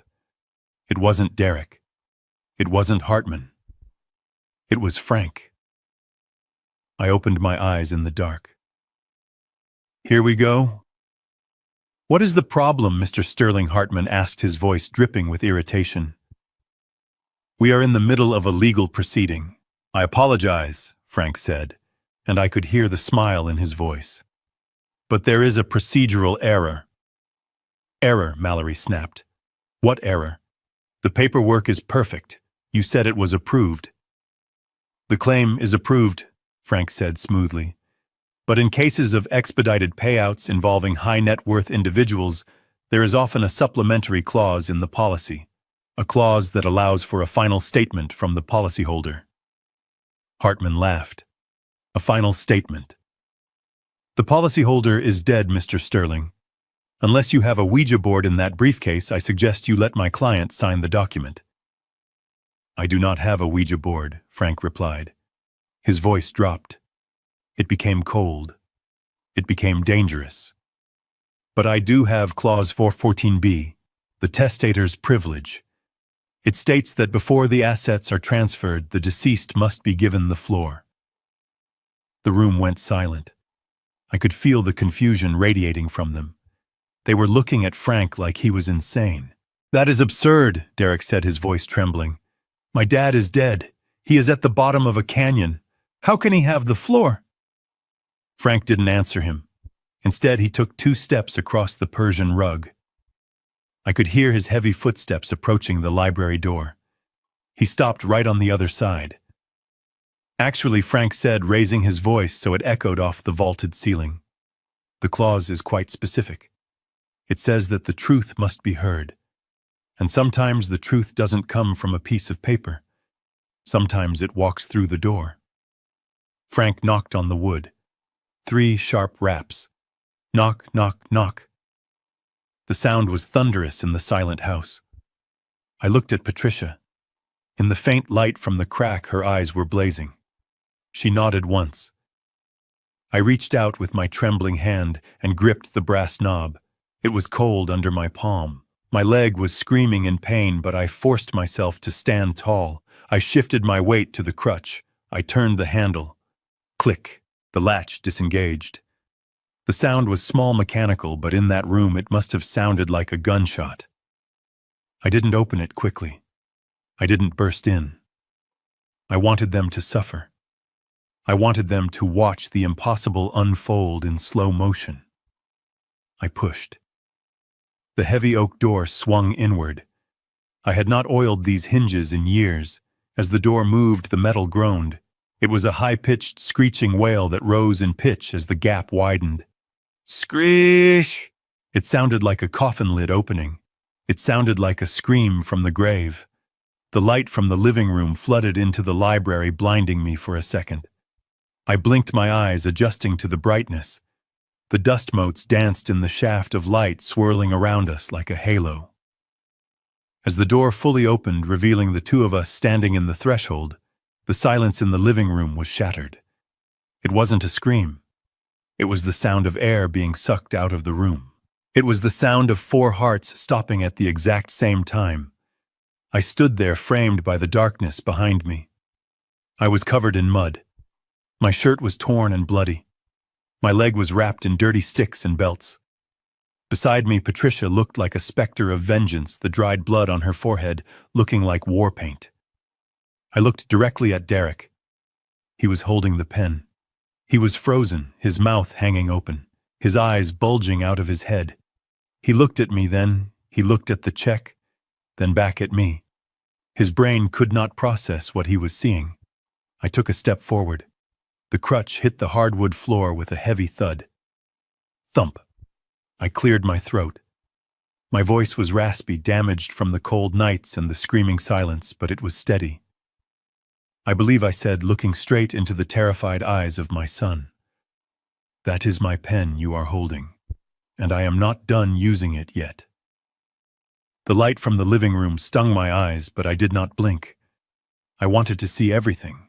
I wanted to capture every micro-expression of terror that was about to wash over the people who had celebrated my death. I stepped fully into the room, the heavy oak door creaking shut behind Patricia, sealing the library and the secret exit. We stood there like 2 revenants dredged up from the bottom of a swamp, a grotesque mirror image of the polished, wealthy couple they thought they had buried. The silence that had fallen over the room was absolute, a vacuum, where sound used to exist. It lasted for perhaps 3 seconds, but in my mind, it stretched for an hour. I saw the blood drain from Mallory's face. It didn't just fade. It vanished, leaving her skin the color of old parchment. Her eyes, usually so sharp and calculating, went wide and vacant, staring at the gash on Patricia's forehead as if it were the gate to hell itself. Then the scream tore her throat apart. It was not a human sound. It was the primal shriek of a cornered animal realizing the trap has snapped shut. Mallory scrambled backward, her heels catching on the thick Persian rug. She lost her balance and toppled over the arm of the sofa, crashing onto the floor in a heap of tangled limbs and expensive fabric. She didn't try to stand up. She just crab-walked backward on her hands and heels, kicking at the air, trying to put distance between herself and the ghosts standing in the doorway. "Get away!" she screeched, her voice cracking into hysteria. "Get away from me! You are dead! You are dead!" Hartman, the man of steel composure, the man who could negotiate $1,000,000 settlements without blinking, simply fell apart. He was holding my Mont Blanc fountain pen, poised to sign the theft of my legacy. His hand went limp. The pen slipped from his fingers and hit the hardwood floor. It rolled in a small, pathetic circle, coming to rest against his polished shoe. He stared at me, his mouth opening and closing like a fish on a dock, but no words came out. His legal mind, built on logic and precedent, had no defense against the impossible. But my eyes were fixed on Derek. My son.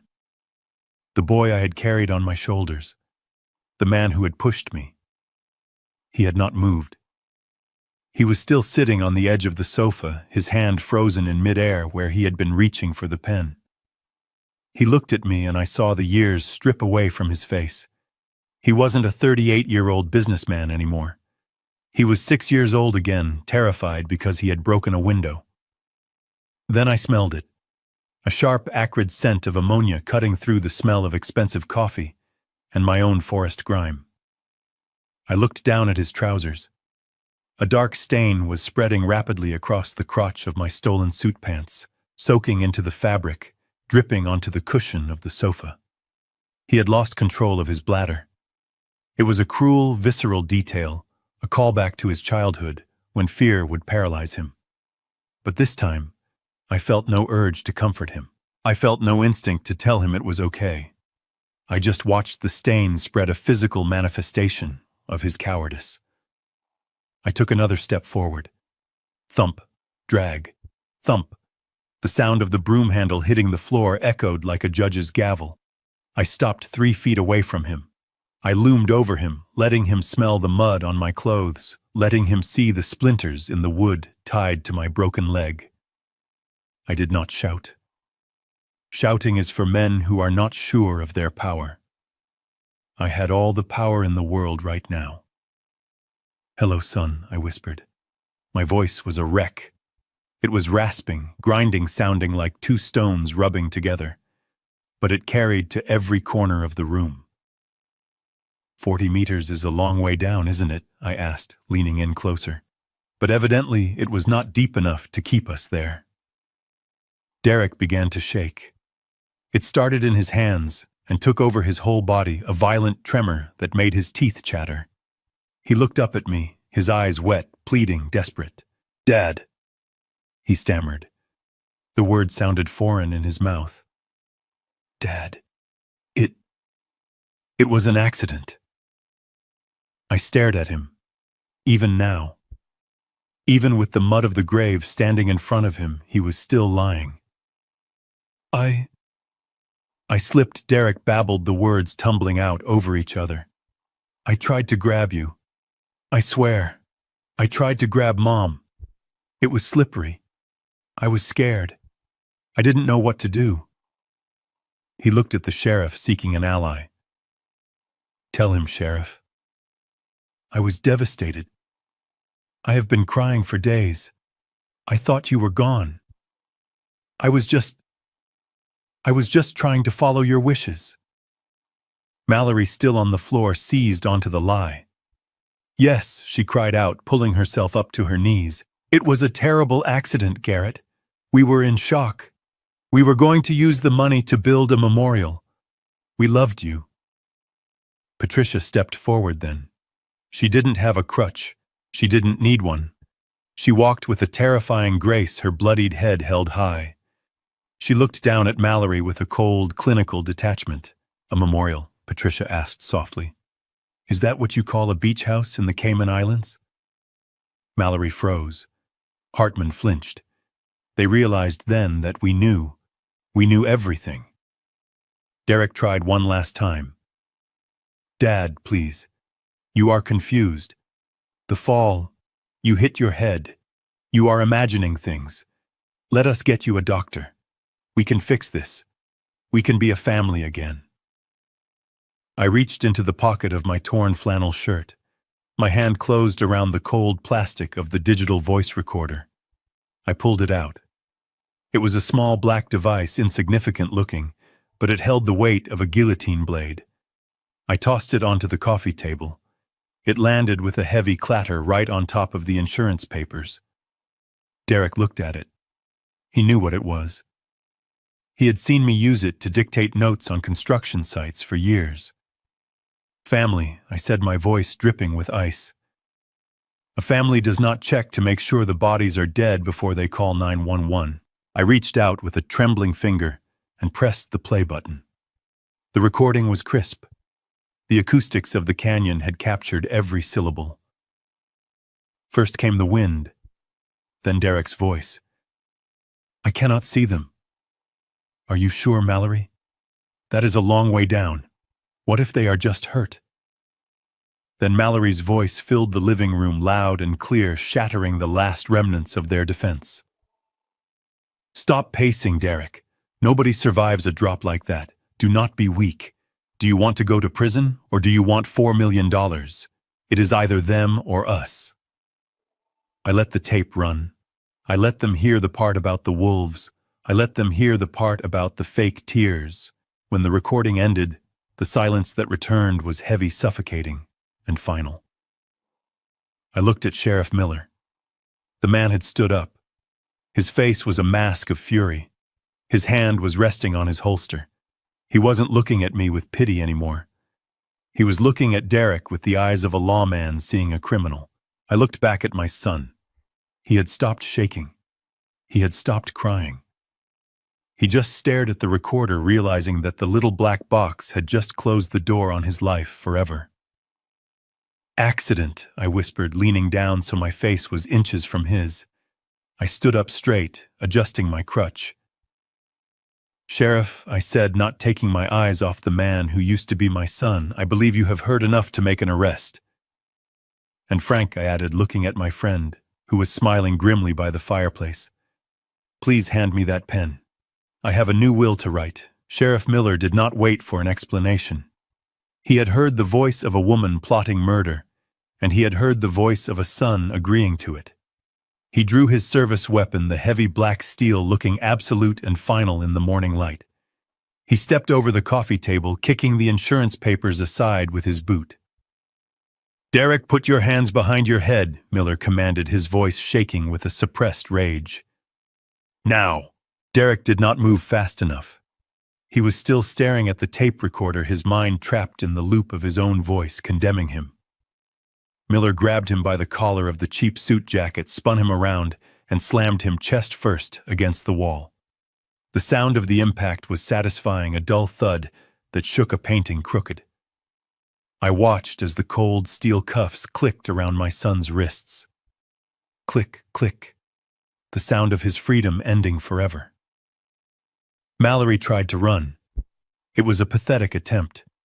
She scrambled up from the floor, her eyes darting toward the French doors leading to the garden. But Frank was faster. My old friend moved with a speed that belied his age, stepping into her path like a concrete wall. "You are not going anywhere, Mrs. Thorne," Frank said, his voice calm and terrifying. "The only place you are going is a concrete box." Miller's deputy, who had been waiting in the car, burst through the front door and secured her. As they dragged Derek away from the wall, he looked at me. His face was a ruin of tears and snot. "Dad," he wailed. "Dad, please. She made me do it. I did not want to. I did it for us. I did it for the baby. I have a son coming, Dad. You cannot send your grandson's father to prison." I signaled the sheriff to wait. I leaned heavily on my crutch and limped toward Derek. I reached into the back pocket of my muddy jeans and pulled out a folded piece of paper. It was damp with sweat and dirt, but the seal of the private laboratory was still visible. I looked at Mallory. She had stopped struggling. She was staring at the paper in my hand, and for the first time she looked truly destroyed. She knew what it was. "You did it for the baby," I repeated Derek's words. "You killed your mother and me to secure a future for your child. That is what you told yourself, isn't it?" I unfolded the paper. It was a DNA test result conducted on a sample I had taken from Mallory's hairbrush and a used coffee cup from Hartman's office 2 weeks ago, when I first started suspecting their affair. "You are right about one thing, Derek," I said, holding the paper up so he could read the bold text. "There is a baby, but you are not doing this for your son." I pointed a shaking finger at Robert Hartman, who was cowering in the armchair, trying to make himself invisible. "You killed us to support the child of the man who helped you plan our murder," I whispered. "The baby is Hartman's Derek. They have been laughing at you for months. They were going to use you to get the money, and then they were going to bury you right next to us." Derek stared at the paper. He stared at the probability index. 99.9%. Robert Hartman. The sound that came out of Derek's throat was not human. It was the sound of a soul snapping in half. He did not look at me. He looked at Mallory. The love, the fear, the desperation in his eyes vanished, replaced by a hate so pure it burned the air between them. He lunged. Even with his hands cuffed behind his back, he threw himself at her, screaming, spitting, trying to tear her throat out with his teeth. The deputies had to tackle him, pinning him to the Persian rug, but he kept screaming. He screamed until his voice gave out sobbing into the wool, realizing he had sacrificed his parents, his soul, and his life for a lie. "Take them away," I said, turning my back on them. "I am done." As the deputies hauled the screaming trio out to the squad cars, Frank stepped forward. He picked up the fountain pen from the floor and wiped it clean with his handkerchief. "There is one legal matter left," Frank announced to the empty room. Under the Slayer rule, a statute present in almost every jurisdiction, an individual who feloniously and intentionally kills the decedent forfeits all benefits under the estate. Frank looked at me, then at the empty doorway where my son had just been dragged out. "Derek is legally disinherited," Frank said. "He gets nothing. Mallory gets nothing. The insurance policy, the house, the investments, they all revert to the estate." I looked at Patricia. She was standing by the window watching the police cars drive away. The flashing lights reflected in her eyes, but the fire was gone. She just looked tired. "We do not want it," Patricia said softly. "We do not want this house. It smells like betrayal. We do not want the money. It feels like blood." "We are not keeping it," I said. I took the pen from Frank. I pulled a fresh sheet of legal paper from his briefcase. I sat down at the coffee table. My hand was steady now. "I, Garrett Thorne." I wrote, speaking the words aloud. "Hereby place all assets, liquid and real estate, into an irrevocable trust for the sole benefit of my grandson, Leo Thorne. The trust will be administered by Frank Sterling until the boy turns 25. I signed my name. It was the most important signature of my life. "I want you to ensure Leo gets everything, Frank," I said. "Pay for his school. Pay for his therapy. Make sure he knows that his grandparents loved him even if his father was broken. And ensure that Derek never sees a dime of it, not for commissary, not for appeals, nothing." "Consider it done," Frank said, closing the briefcase. I stood up. I looked around the living room one last time. This was the house where I had raised a son. This was the house where I had almost died.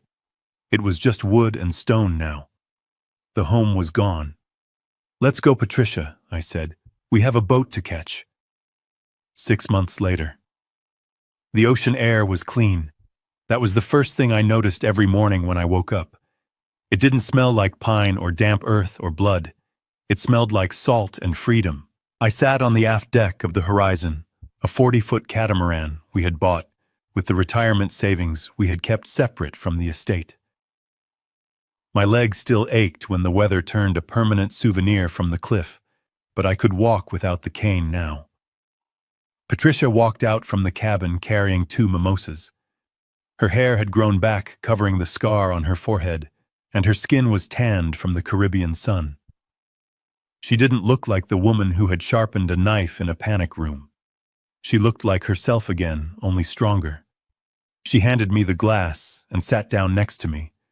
We watched the sun dip below the horizon, turning the water into liquid gold. "Do you miss him?" she asked. She didn't have to say his name. I took a sip of the cold drink. I thought about the letters that arrived from the state penitentiary every week. Letters begging for forgiveness. Letters begging for money. I burned them unopened. "I miss the boy he was," I said honestly. "I miss the memory of him. But the man who sits in that cell, no. I do not miss him. He made his choice." Patricia nodded, leaning her head on my shoulder. We had cut out the cancer. It had been a painful, brutal surgery, but we had survived. We had lost a son, but we had found each other again. We had found a peace that could not be bought, only fought for. I looked at the wake trailing behind our boat, white foam disappearing into the deep blue. We were moving forward. The past was just water under the keel. Do not ever test the patience of a father who has spent a lifetime building bridges over chasms, I thought, closing my eyes and feeling the sun on my face. Because he knows exactly where the structural weaknesses are. He knows exactly which bolt to pull to bring the whole thing crashing down. And if you force him to destroy what he built, do not expect him to weep when you fall with the wreckage. This is Garrett Thorne signing off from the middle of the Atlantic. If you are listening to this, remember one thing. Blood makes you related. Loyalty makes you family. Do not ever confuse the two. If this story resonated with you, if you have ever had to make the hard choice to protect your own peace against the people you love, leave a comment below. Tell me your story. Survival is not just about staying alive. It is about knowing when to walk away and when to fight back. And to my grandson Leo, if you ever hear this one day, we are saving a seat for you on the boat. The world is wide, and you have nothing to fear from the wolves anymore. Your grandfather chased them all away. Lesson of the story. The most painful betrayal often comes from those we hold closest, but the story of Garrett and Patricia teaches us that dignity is non-negotiable. We often cling to toxic family relationships because of shared history or biology, believing that love means enduring abuse. However, true wisdom lies in recognizing that a family title is not a license to harm. Establishing boundaries is not an act of cruelty. It is an act of self-preservation. When trust is broken beyond repair, the bravest thing you can do is protect your legacy and give your resources to those who actually value your sacrifice. If you enjoyed this story of justice and resilience, please hit the like button and subscribe to the channel for more real-life dramas. Have you ever had to cut a toxic family member out of your life to save yourself? Let me know in the comments section below. I read every single one. Until next time, stay strong and watch your back.